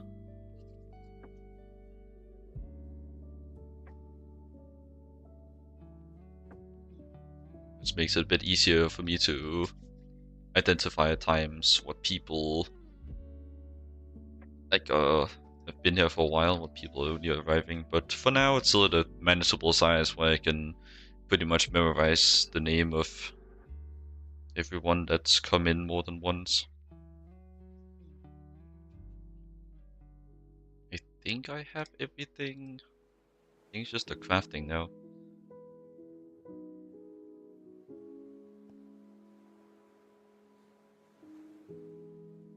But there's also like kind of not really too much I can rush since I'm still waiting for the EBFs. But I guess most of the other things, since I'm doing like lower tier components, most of the other things won't need the vacuum freezers. So the EBS finishing up would like, yeah. But then again, no, actually it won't be a problem. So I was thinking, since I have it set to like output the finished ingot and do the vacuum freezer step automatically, that it might be a problem, but it also kind of just puts in all the recipes that it can. Wait, that depends on, but I don't. So yeah, it will just put in the other recipes once. It'll just put in the other recipes once I request them.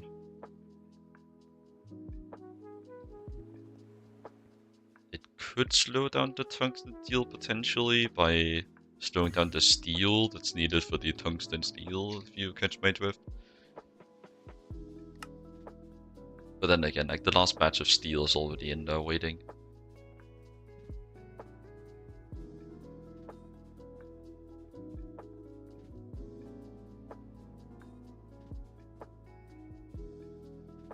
Like I'm kind of at the point where I have no idea what you guys are talking about anymore.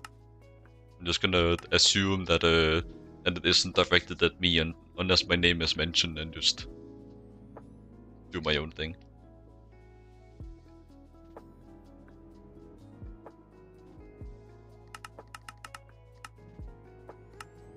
As those should still have some HV energy hatches. Yup, get a maintenance hatch. And get my buses.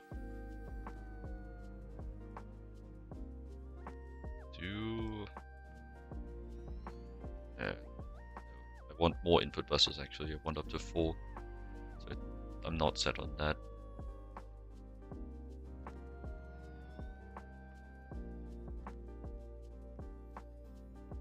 Input bus HV, I want 3 more of those.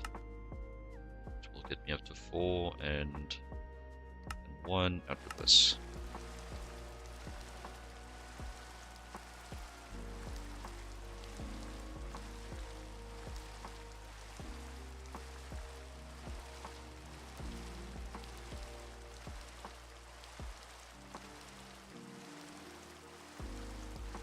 See, so it can void your recipe if you don't have enough of a buffer, like. But shouldn't the multi-block check if the recipe can fit in the output? Shouldn't it still do that with the ME ones?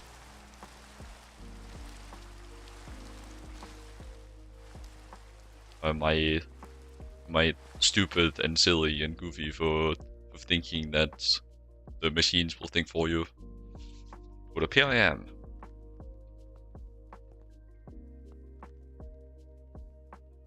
But yeah, that would pose a bit of a issue if you forget that. Okay, so it's the wall sharing problem. I've just kind of decided to avoid that as much as possible and mainly wall share casings. But yeah, I do note like the discrepancy that happens when both 2 multi-blocks share an output, because they don't check for other multi-blocks. Nice, it did get that through.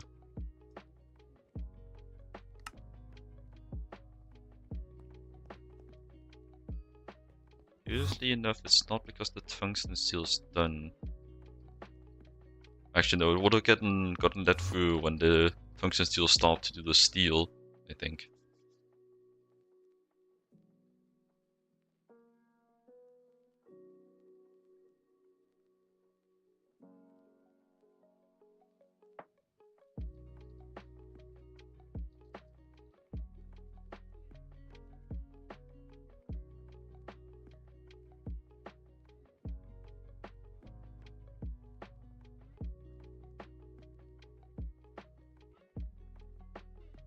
Yeah, I was about to say, this doesn't look too hard on tier.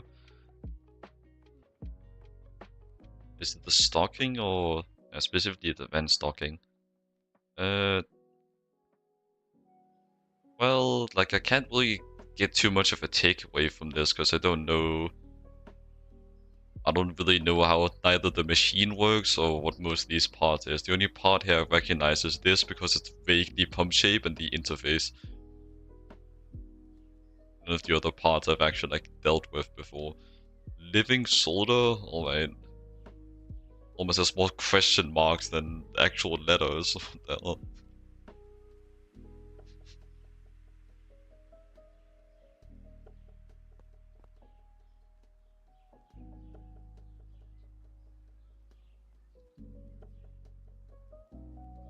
already had an output hatch. I was wanting 2 though. Try to organize this a bit, put all my those over there. And try to actually set up patterns for this. I have a good amount of it already though. Superconductor is gonna be the most annoying thing here to set up. You can't wire mill it into 2. It's like normally there's a recipe where you can do 1 ingot into a 2x. I guess maybe they just overlooked that, or maybe it's just not a thing for superconductors. Not know.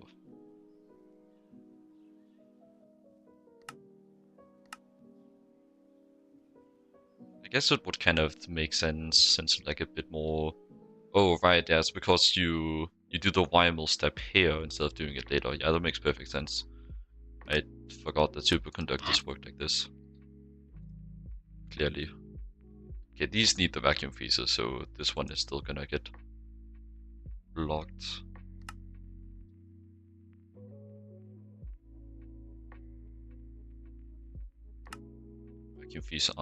Vacuum freezers aren't real though, just ignore those. Barium. Do you have barium? A bit. Very small amount. I do have the superconductor base for some reason. No idea why I have that. But it works, I guess. What's barium even from? So does quartz?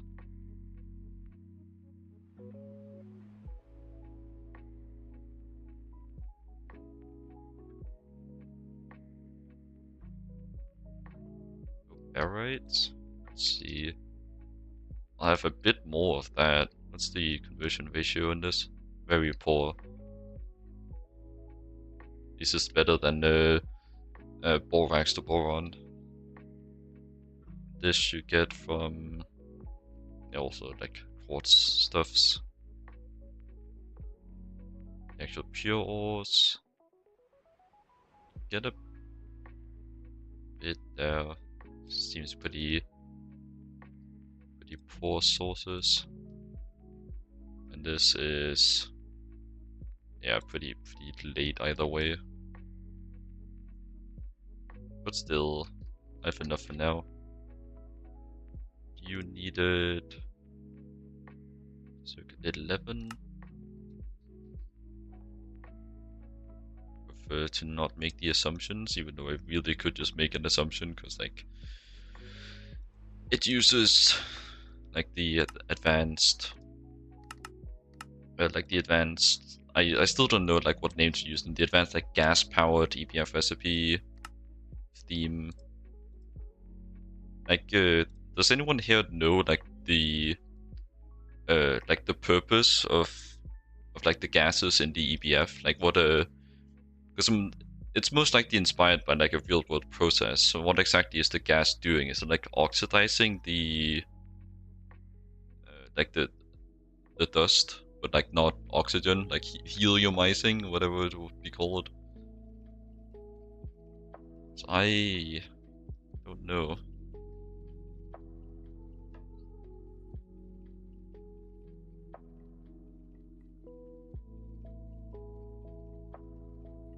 Yeah, I guess maybe an anti-oxidizer. But then like why does it go further than just like having, well, I guess maybe it's like a percentage difference of like oxidizing value. So like maybe this one like has like a 30% oxidizing efficiency, this one's like a little bit better, and that's why there's a difference. And then the reason why you need less as it goes up is maybe because like it's more of a lossless process. It doesn't like get absorbed into the metal. Yeah, I'm just like thinking the possibilities, but that could make sense that it's like an anti-oxidizer. The puzzle pieces seem to fit together, at least to me.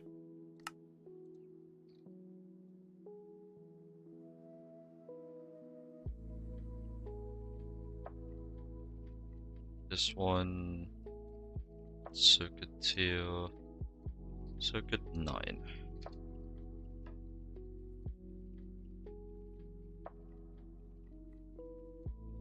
I already have that. Wonder if I already have the YML recipe too. Let me just search. I don't.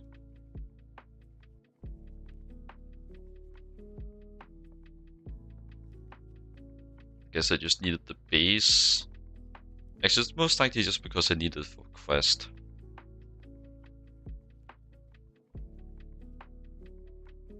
I'm curious enough that I have this recipe, even though it clearly seems like I never actually used it. So I need more patterns.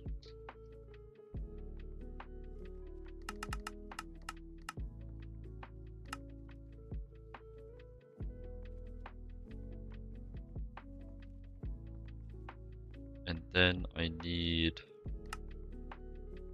this recipe, circuit 2, just because it's more satisfying when it's just one click.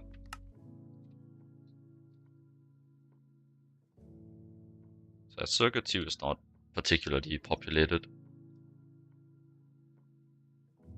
Get away with doubling this. Wonder if we'll actually have enough superconductor.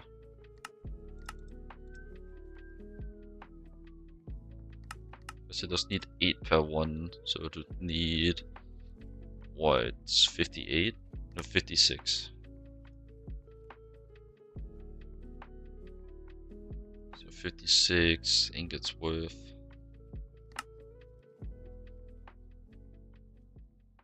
I might make it. But there's still a chance I don't. Depends on how it like adds up. Because you do have to make them 6 at a time, being 3 ingots at a time. Actually, yeah, it will make it. But I'll probably be using like all of what I have. What am I missing next?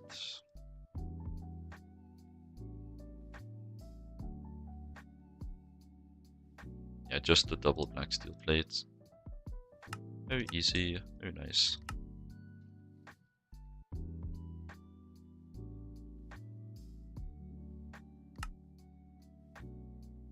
This goes in circuit 6.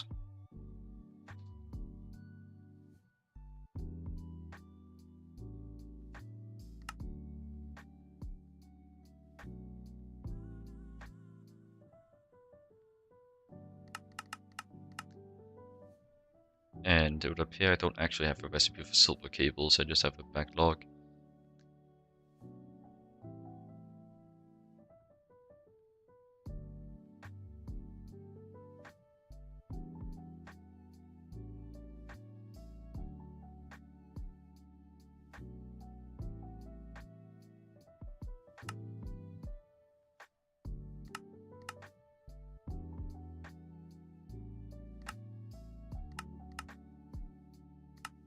That also means that I have to upgrade my space in my circuit 24s, because I am pretty sure that I filled it out completely. Yeah.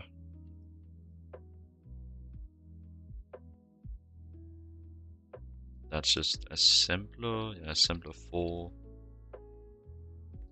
And finding that.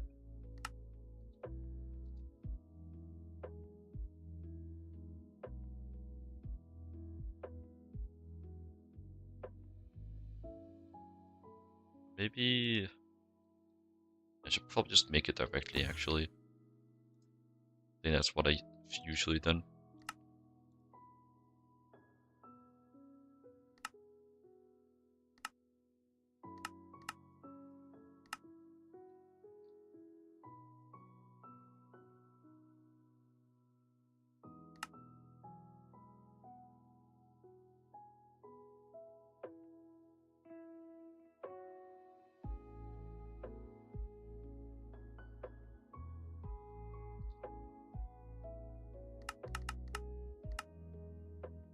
Nice.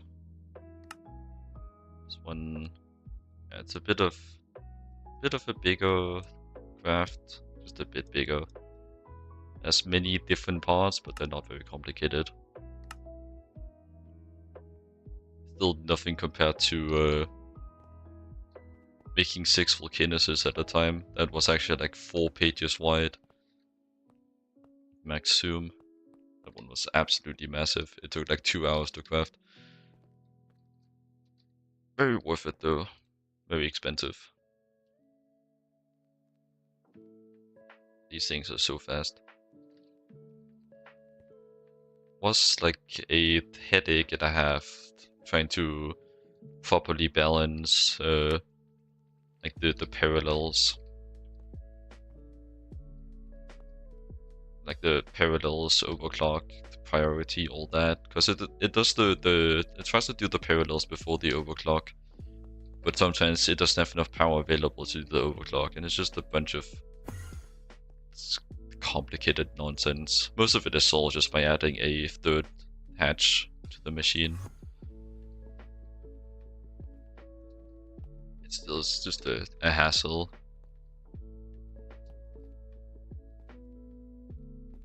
But in quite a few of the cases, it ends up taking less power when you add a...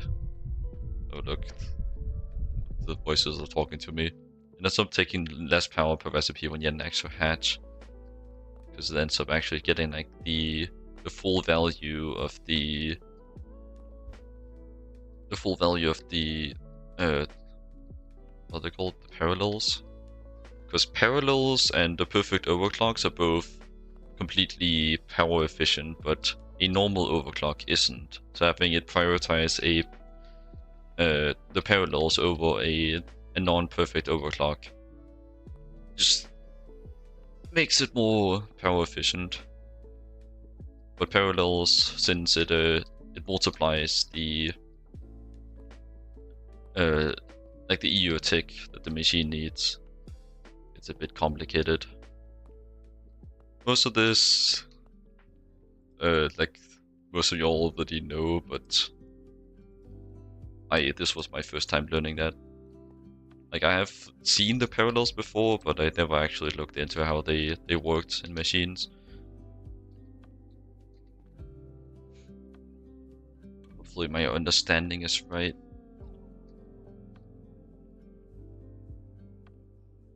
So how many, like a ballpark, how many would I need?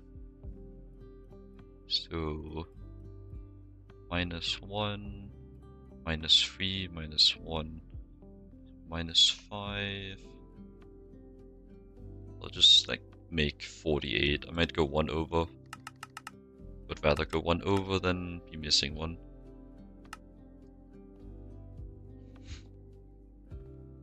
Alright, I haven't actually planned out where to place this. It's a 5x5, so could I shove it in here? No.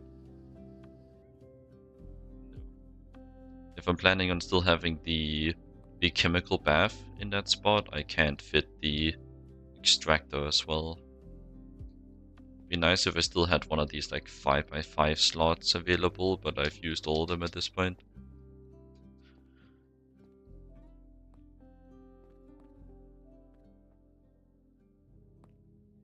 But in 3 of the 4 cases, it was necessary.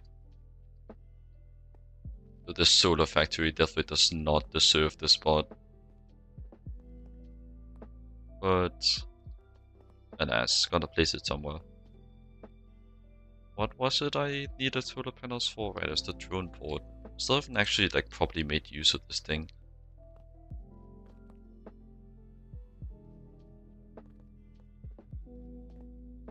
And on that note, I should go do a maintenance run. Mainly interested just in my base power infrastructure, because like if that breaks, that can be in a bit of trouble. Mainly the pyrolyzer ovens, but they're good. They're good for now. Like this is the thing. Like it's in these machines that I really should install the downlink modules. Not even that expensive. Main reason why I haven't is just because I typically forget.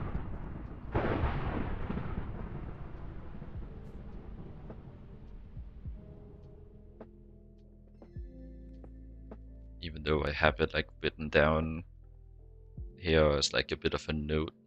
But like at this point I just have too much stuff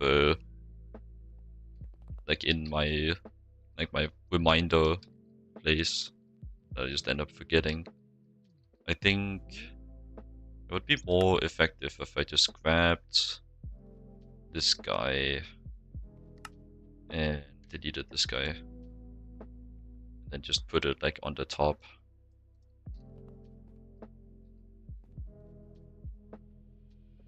Because then I would actually see it. It's really, I just need 12 of them to cover all the important machines. Like the most expensive part of these is just like the nether star. And I have I've automated Salesmundus, and while it is slow, it's also free, as long as I remember to repair the machine. But it's okay if it breaks sometimes. It take like 2 maintenance issues before it completely stops anyways. And I do have like a decent supply of like almost 7,000 Salesmundus at this point, with these balance shards being able to convert it into the rest. It's also a nice surprise that I could get gallium from this system as well, since I didn't have a source other than nugget duping, which I am not smart enough to be able to automate. And low-key despise magic.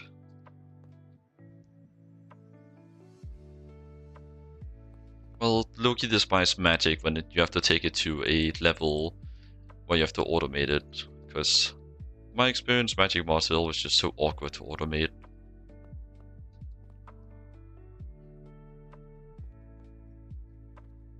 Like, most of my experience that has led to me having that epiphany is blood magic, and like the jank also automation. The only thing I've managed to properly automate it with so far is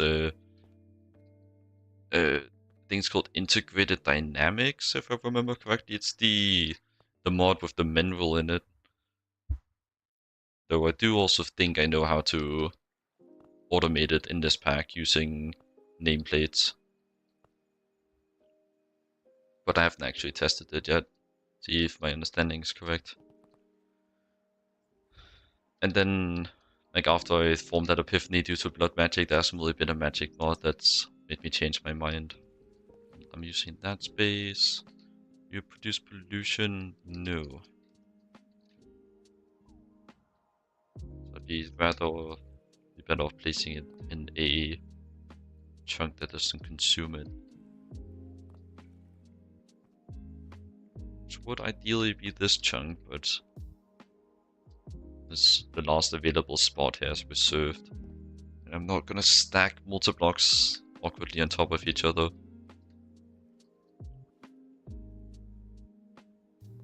I can't squeeze it in. Besides, I think it would be too tall to stack anyways. So I think placing it over here is probably my best bet. Do I have like a main line going across here? You really could make it a main line actually.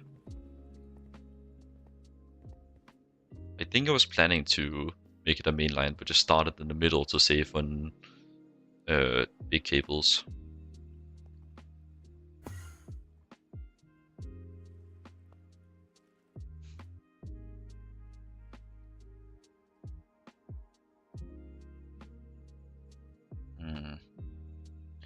That's not really too much I can think about, like where exactly I should place it over here. It's kind of just cram it in the corner. It's the best course of action. It's gonna leave the most space open for other things. So just put it over here. And I can even fit some 3x3s in front potentially. And then I will face it pointing this way. So I can access the front. Oh, the front. I completely forgot to make the control block.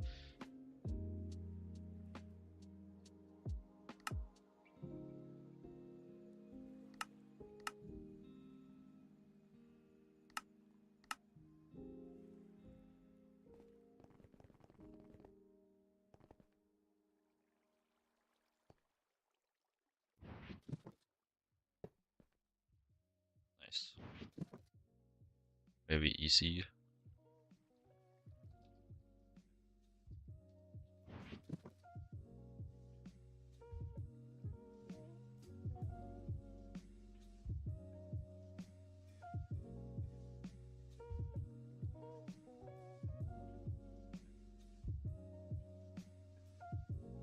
Okay.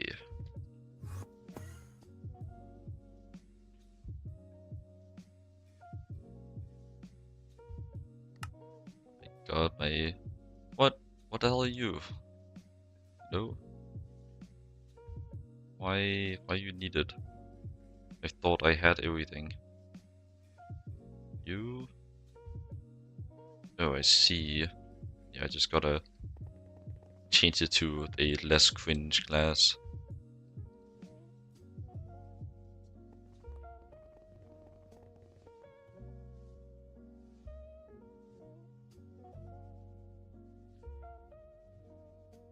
Any of these that are better? Let's use mana glass. Mana glass is kind of goated. And what I mean by that is that it's kind of free. It's really not goated. Most multi-blocks absolutely hate it. Which kind of forces me to take on the same mentality.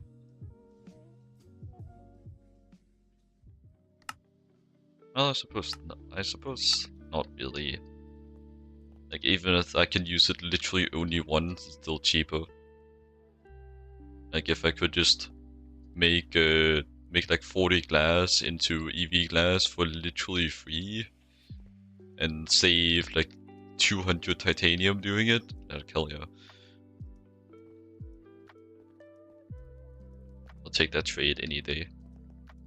I guess there's only been one instance where I've gotten a confirm that it's not worked, which was here. Someone didn't like my elf glass. The issue was indeed that it didn't like my elf glass. It wanted a different IV glass. That was the only issue with it. Everything else was fine. And I don't think I told you about the issue I had with my witchery, but I fixed that as well. My issue was that the drop of luck needed more auto power than it said in the in both NEI and in the guidebook. Wait, did you say that it needed a different kind of IV glass? Because I don't recall you saying that. Or are you saying that you had that thought after the fact?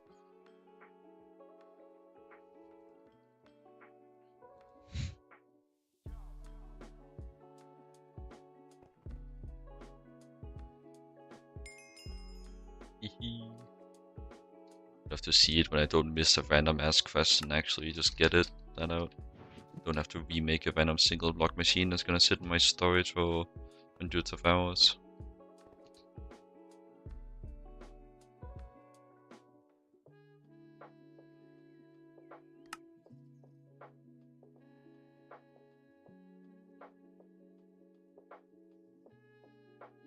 Well, there's not just one type of glass per tier.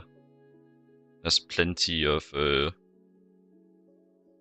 let me see. Why could I get an overview? I guess crafting recipe? Not that. Like general crafting recipe that isn't cringe. Like here, there's 4 different types of glass that are considered IV. And I'm guessing since elf glass doesn't work, Bifrost is probably not also not recognized. For stuff like IV, there's like very many different glass choices. But apparently there's less than is presented, because some cases, some of the glass types are just not recognized, I guess.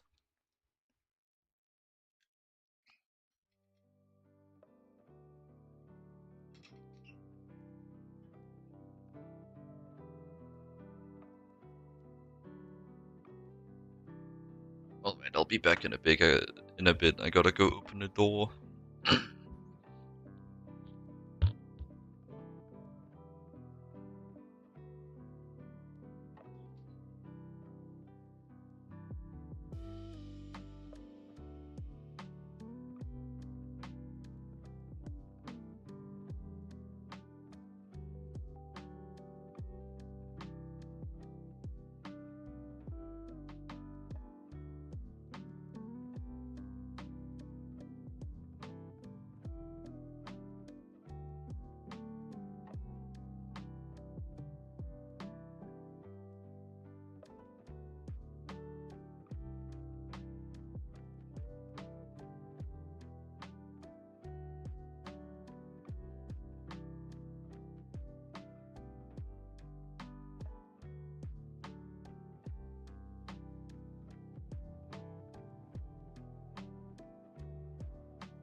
I'm back.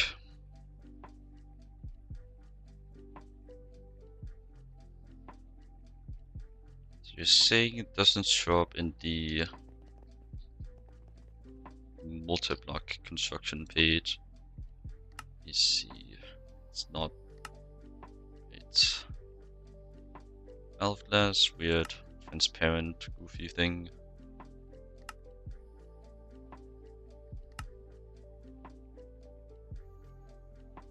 That's mana glass. Like, elf glass is literally there and it doesn't work.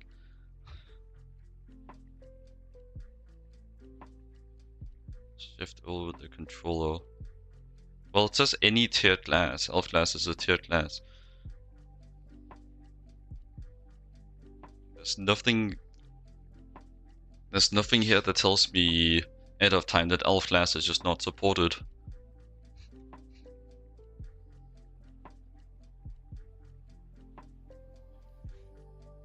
It just doesn't.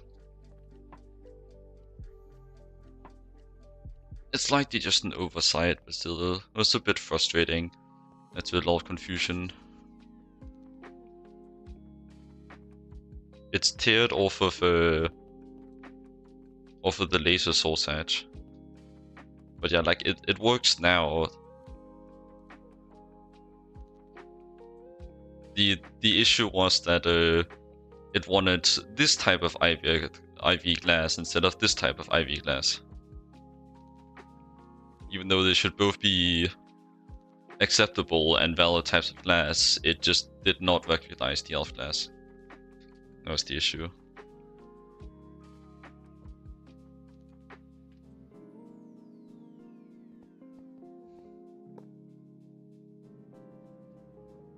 So I guess the PLE just does not like my gay fairy glass. Must be homophobic.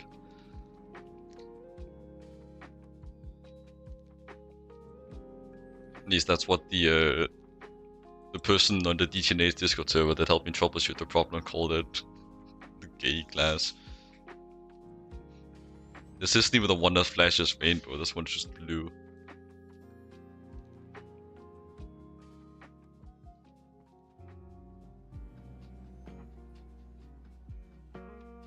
Still, I thought it was funny.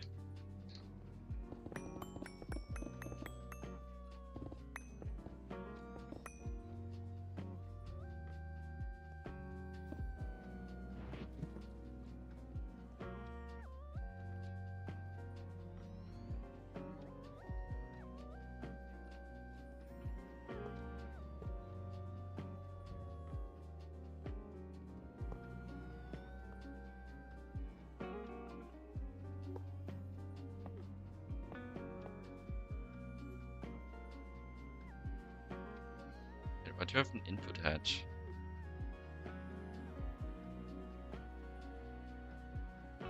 Genuinely no idea. Must have requested it on accident.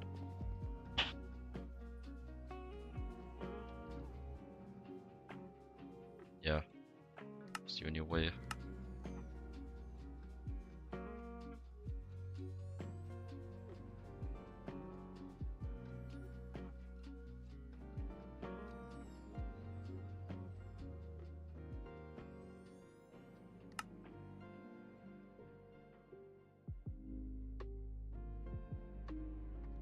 I love just seeing the recipe that was once slow be very fast. It's just a whole different kind of dopamine.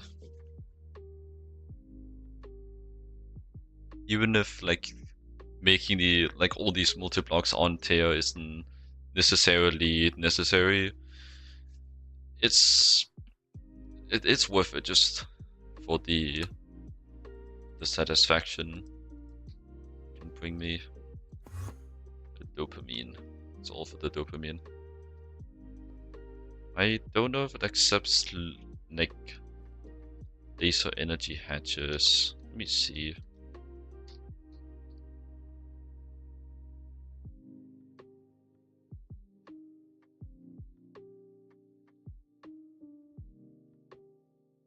Yeah, it doesn't seem like it takes laser energy hatches. Oh, how nice. Not really sure how useful laser energy hatches are yet. Not sure if I can even make them. You can guess what ball tab hatches do. I have used them on my Labotronic supercapacitor. So these the energy hatches.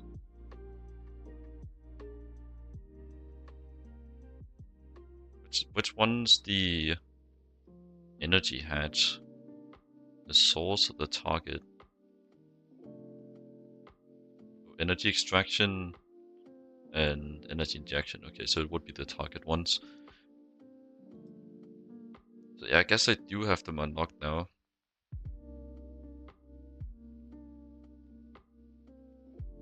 But I'm guessing you don't just pump a cable into them.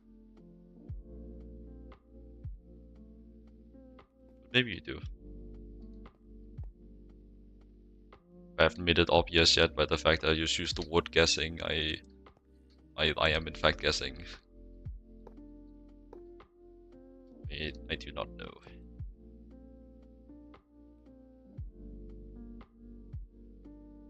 I see.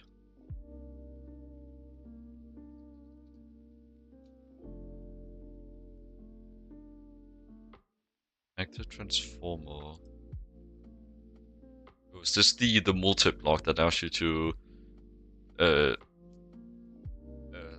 convert any energy tier to any energy tier? Like the super transformer.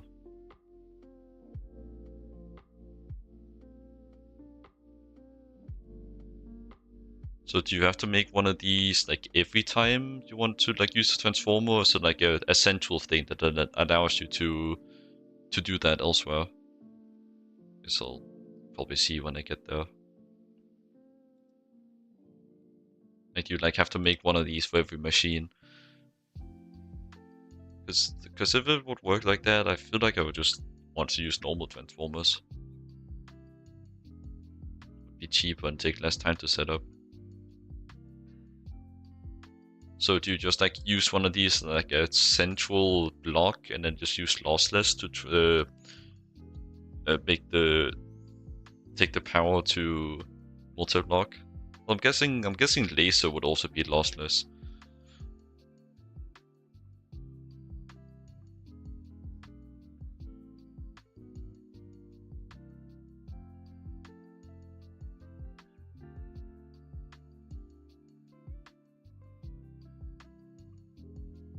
Let's see.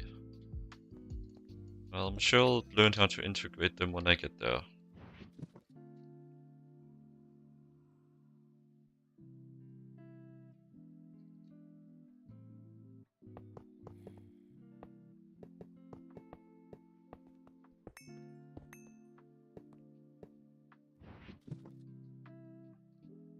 The times like this where I really could just use like the multi-block builder.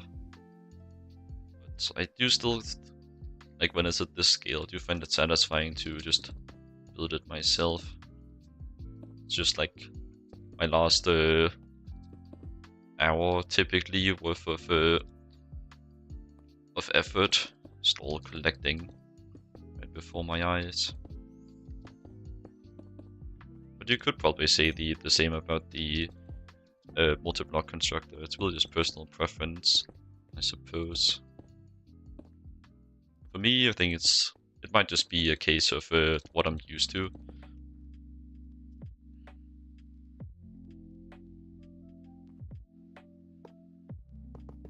It's not like I have too much trouble remembering the shape of the multi-block when it's at this size. Okay, and then there was a solid layer here and a cap at the top. I just can't be on the bottom. Oh wow, I sure hope this multi-block isn't gonna not work for some reason.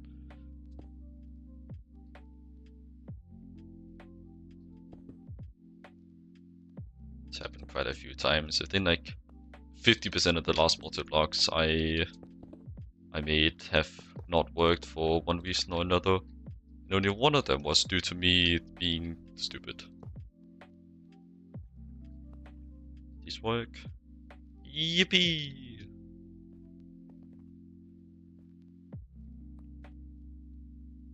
I want to use fluid extractor on this. Because then I don't have to re-EBF.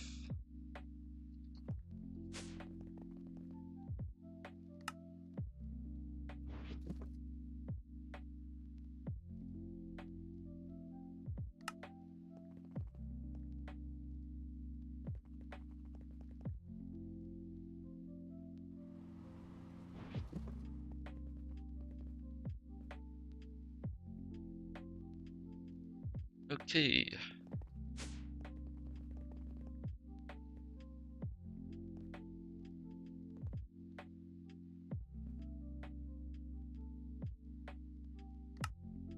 Definitely. Well, always use maximum would actually, like, would always use maximum make it get stuck. Like if I told the machine to craft 20 ingots, would it get stuck because it's set to always use maximum? Does that work?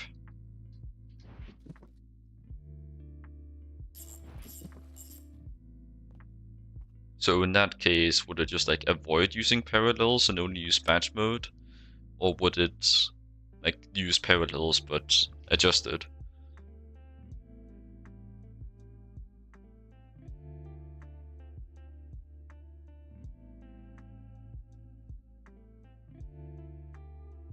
Okay, so what exactly actually happens when you click that checkbox?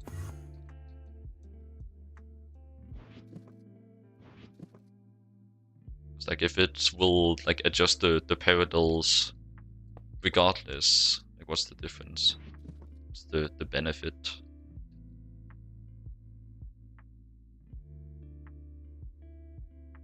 So it's only setting like it's only like for the purposes of changing the maximum parallels. Let's see. I thought it was like only do in sets of 24.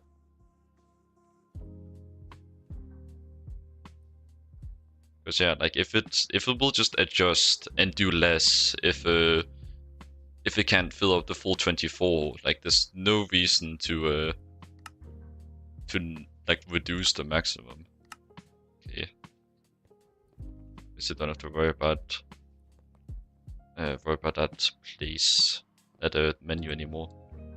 And well, it doesn't matter for these, but I think I should switch it back on here, because if I get more parallels, it might stay on 6. And I'll definitely forget to check.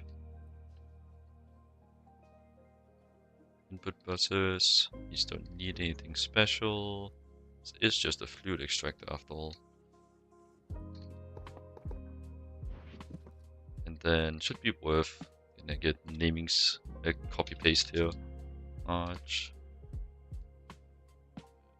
fluid, arch fluid, X, extractor.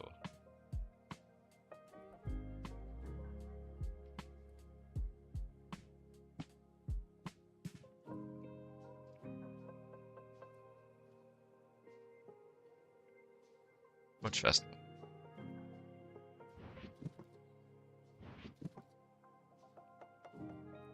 Then I want you there with some upgrades. Just one upgrade. Most likely the thing's not even gonna be used. So I guess actually just no need for upgrades. For this, well, there aren't any upgrades. But I'm using the highest tier pipe that I have access to at a casual 10,000 liters a tick. I think it'll do fine. I think it'll make. My language is leaving me. Like I was meant to like, I was meaning to stutter like a little bit, but not that much. It's a bit excessive.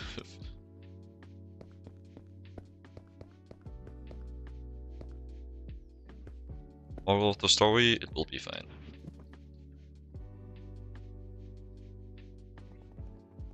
My god, are these gonna be the first cables I make that are not gonna take half an hour due to the lathe being slow? You shouldn't have.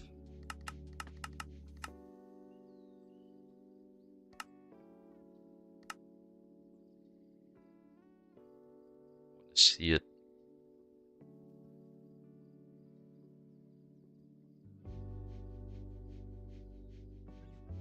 Just need to wait for the machine to remember that it can craft. Come on.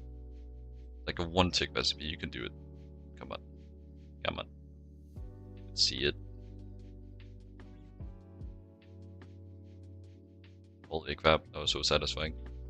And I actually forgot to set up that filter that I wanted. The auto packaging system.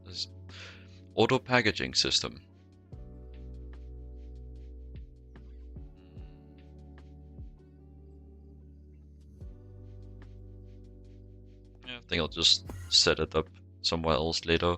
Because if I set it up now with a machine, it's just another single block, and that could complicate when I would upgrade the voltage of the multi-block. I would have to either upgrade the single block as well, or like switch things around. It's just a pain I don't want to deal with. I think it would be better off just setting up like when I set up a multi-block packager, just setting up a passive system added to it. You're using multi-CPU for a system, like quad or whatever. It's only doing one or two at a time. What do you mean multi-CPU? Like the co-processing units? Yeah, because like I have co-processing units. I wouldn't get very far without them. But I think it was just because some of the recipes were stuck waiting for the machine to update, and it just only had access to so many of the machines at a time. So many of the recipe steps at a time.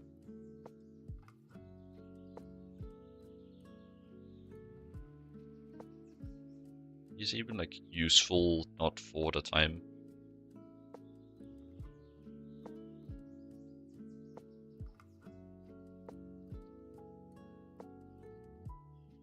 Excuse my inability to spell purple. My bad. Damn.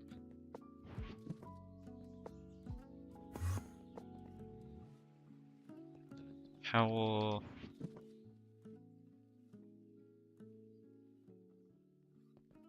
I need 3 transformers. I'll probably have to rebuild my transformer setup here eventually when I add more multi-blocks.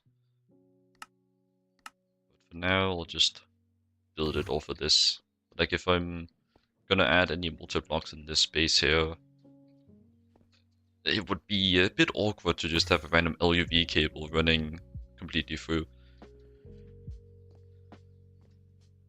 Oh great, it's raining blood again. Yummers. I should get more wireless access ports. Power isn't really like issue anymore. I wonder if it's cheaper to upgrade this one, or if it's cheaper making several of them. Like I'm not concerned about the boosters themselves, or just the EU cost. I have a slight suspicion I'm not gonna be able to make this for a while.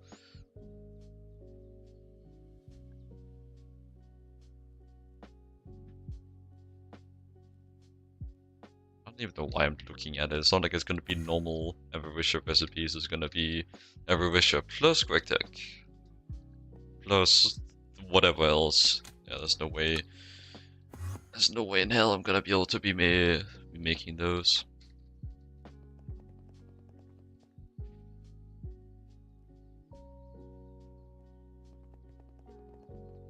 Besides, making a infinite booster card to have your network reach 5 blocks further is a bit excessive, I must say. Be a bit extreme.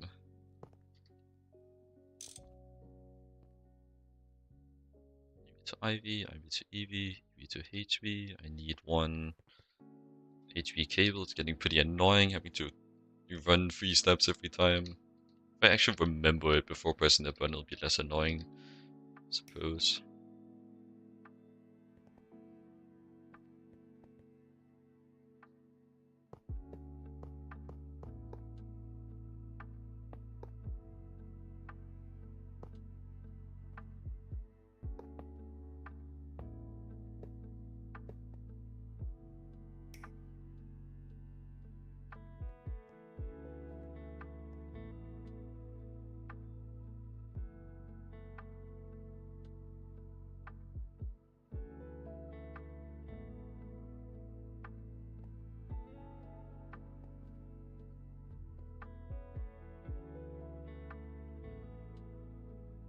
Alright. Thank you, Term, for the raid and also for sticking around. Hope to see you another time, and take care. Have a good one. Love to see you around some other time.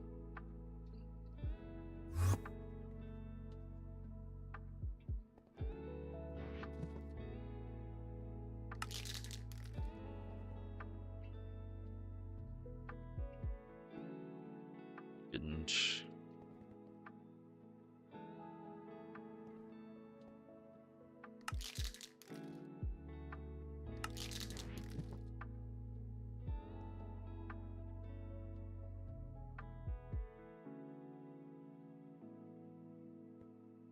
I think I'm just double checking every more times because I'm getting more and more tired slowly and more paranoid to compensate. How long have I been streaming? 3 hours? Honestly, a bit surprised I'm still going as strong as I am. Usually I have less energy. And considering that I have done quite a bit today already, I wouldn't expect that I had this much energy, but guess it's hard to predict.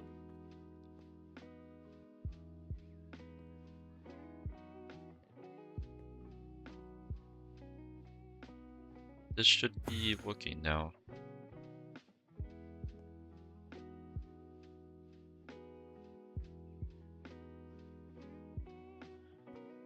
Everything's online, it has power, it's not blown up. Nice. Right, I still need to move the patterns. That's a pretty important part. It'd be pretty tough for me to use the machine if I don't, you know.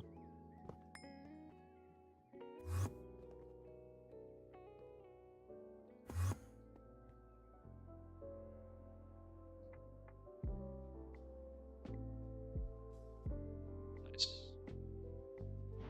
Very nice. Okay, what could be next up? I think I was gonna do chemical bath, right? Circuit assembler I can't do.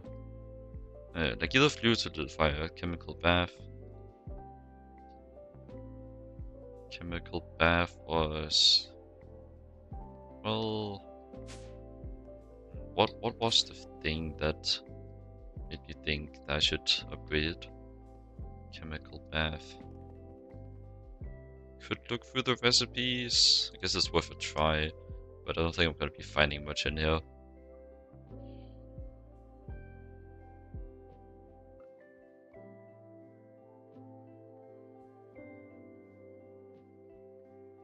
Scrolling through this fast, I'm not gonna spot the one recipe that was of interest. Of course, there's all the ore processing stuff. I don't think there's anything like right now that really warrants chemical. Wait, actually, I do remember. It was the glass that I wanted the chemical bath for. Because those are slow. Like if we take like tungsten steel, where are they? Where's that little fuck?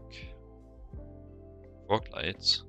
Well, guess I will tungsten borrow silicate. Because this one takes 40 seconds. My highest tier. I have 2 chemical baths. I guess I've thought that actually yeah. I know I have 2 chemical baths. Because I thought I could make another one because it's used for the multi-block. And in fact I can get away with that. Because I'm planning on getting 2 chemical baths anyways. One for ore processing and one for auto crafting. Well, at least 2 chemical baths. I'll probably need to get more come late game. I don't really know how like it ends up working at that point, but I'll give it a pretty good chance that may end up needing more. Alright, but still, like unless I need upgraded glass for this thing, I think I'd rather prioritize this, especially since it's been on my list for a while. So what is your stand on glass? Energy hatch limited by glass tier. Got it. Probably get away with HV then. And if the magic glass works, it'll actually be cheaper than using HV. And I can bump it up a tier, but I do need that. This is the fluid solidifier, so we'll need at least EV, but I think I'm already doing that. So I think I'll just run it overclocked EV, or overclocked HV.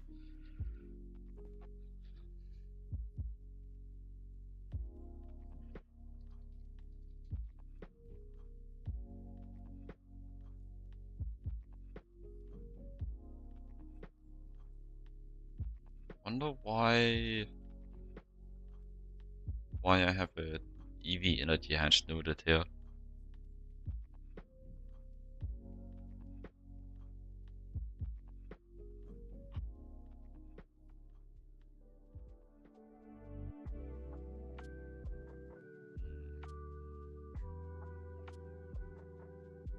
Doesn't seem to have any like specifics, and I'd rather leave it available for overclocking for the future, not end up with a spare structural block. So which one is a structural block you would place with a hatch and doohickey you want? It appear to be just the casings. Let me see, how well have I calculated this?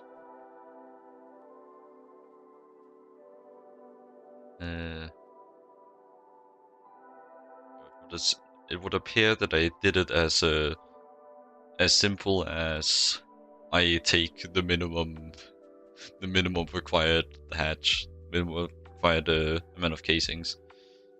Seems I did one of those. Makes sense though. These are a bit more annoying, a bit more of an annoying casing. Whether it's expensive, I'll have to see. It's niobium, I guess. What are you made of?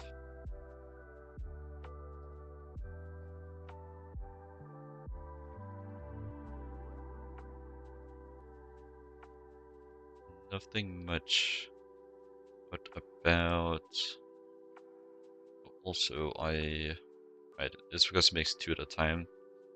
That's why it's uneven. Yeah, they're not really expensive. I don't think it's the pretty substantial amount of niobium I need. Actually, these are expensive. Solidify hatches. That's of course.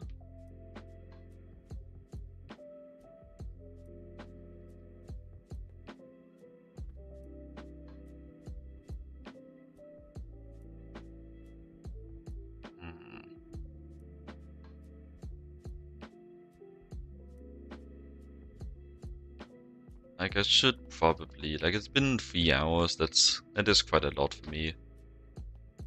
I may consider ending here pretty soon.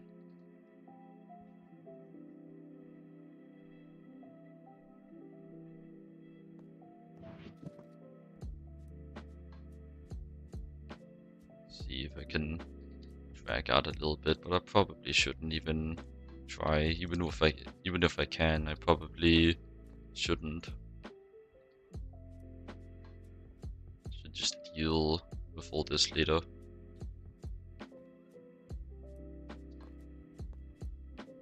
Well, I could always raid someone else. PM.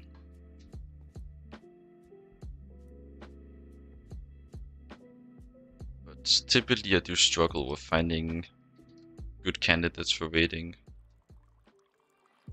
Typically end up just like most of the fellas that I can find like either in the Steam age or like Russian based. I guess I could raid someone in the Steam age. Nothing really is really a problem with that.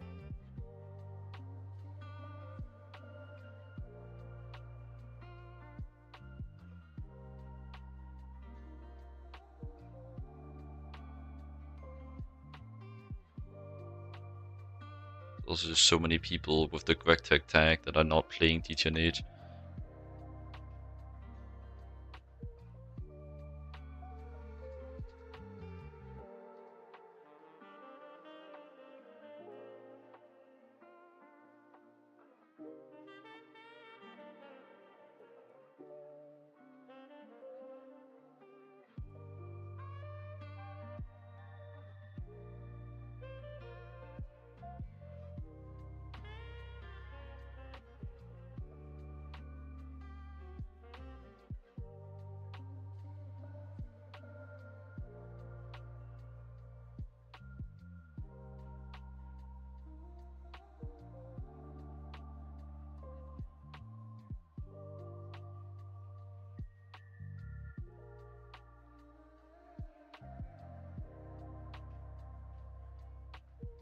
I don't know. Not too good at like scouting possible raid candidates.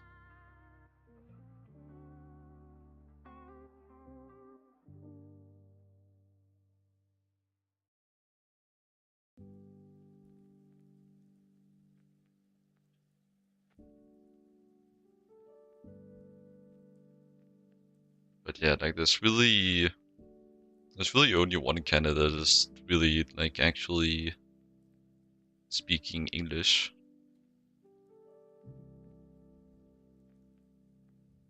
Well, I think they speak English. I'm not sure. The game is in German, and I've not heard them speak yet.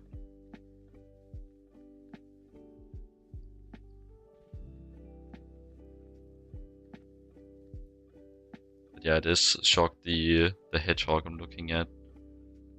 Well, I guess I might as well. Oh wait.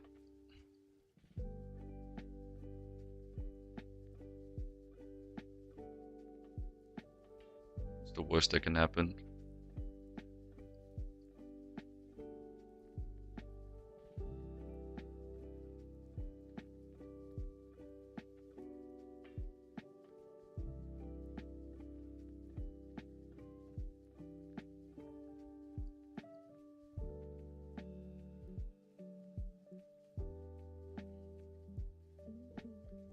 But yeah.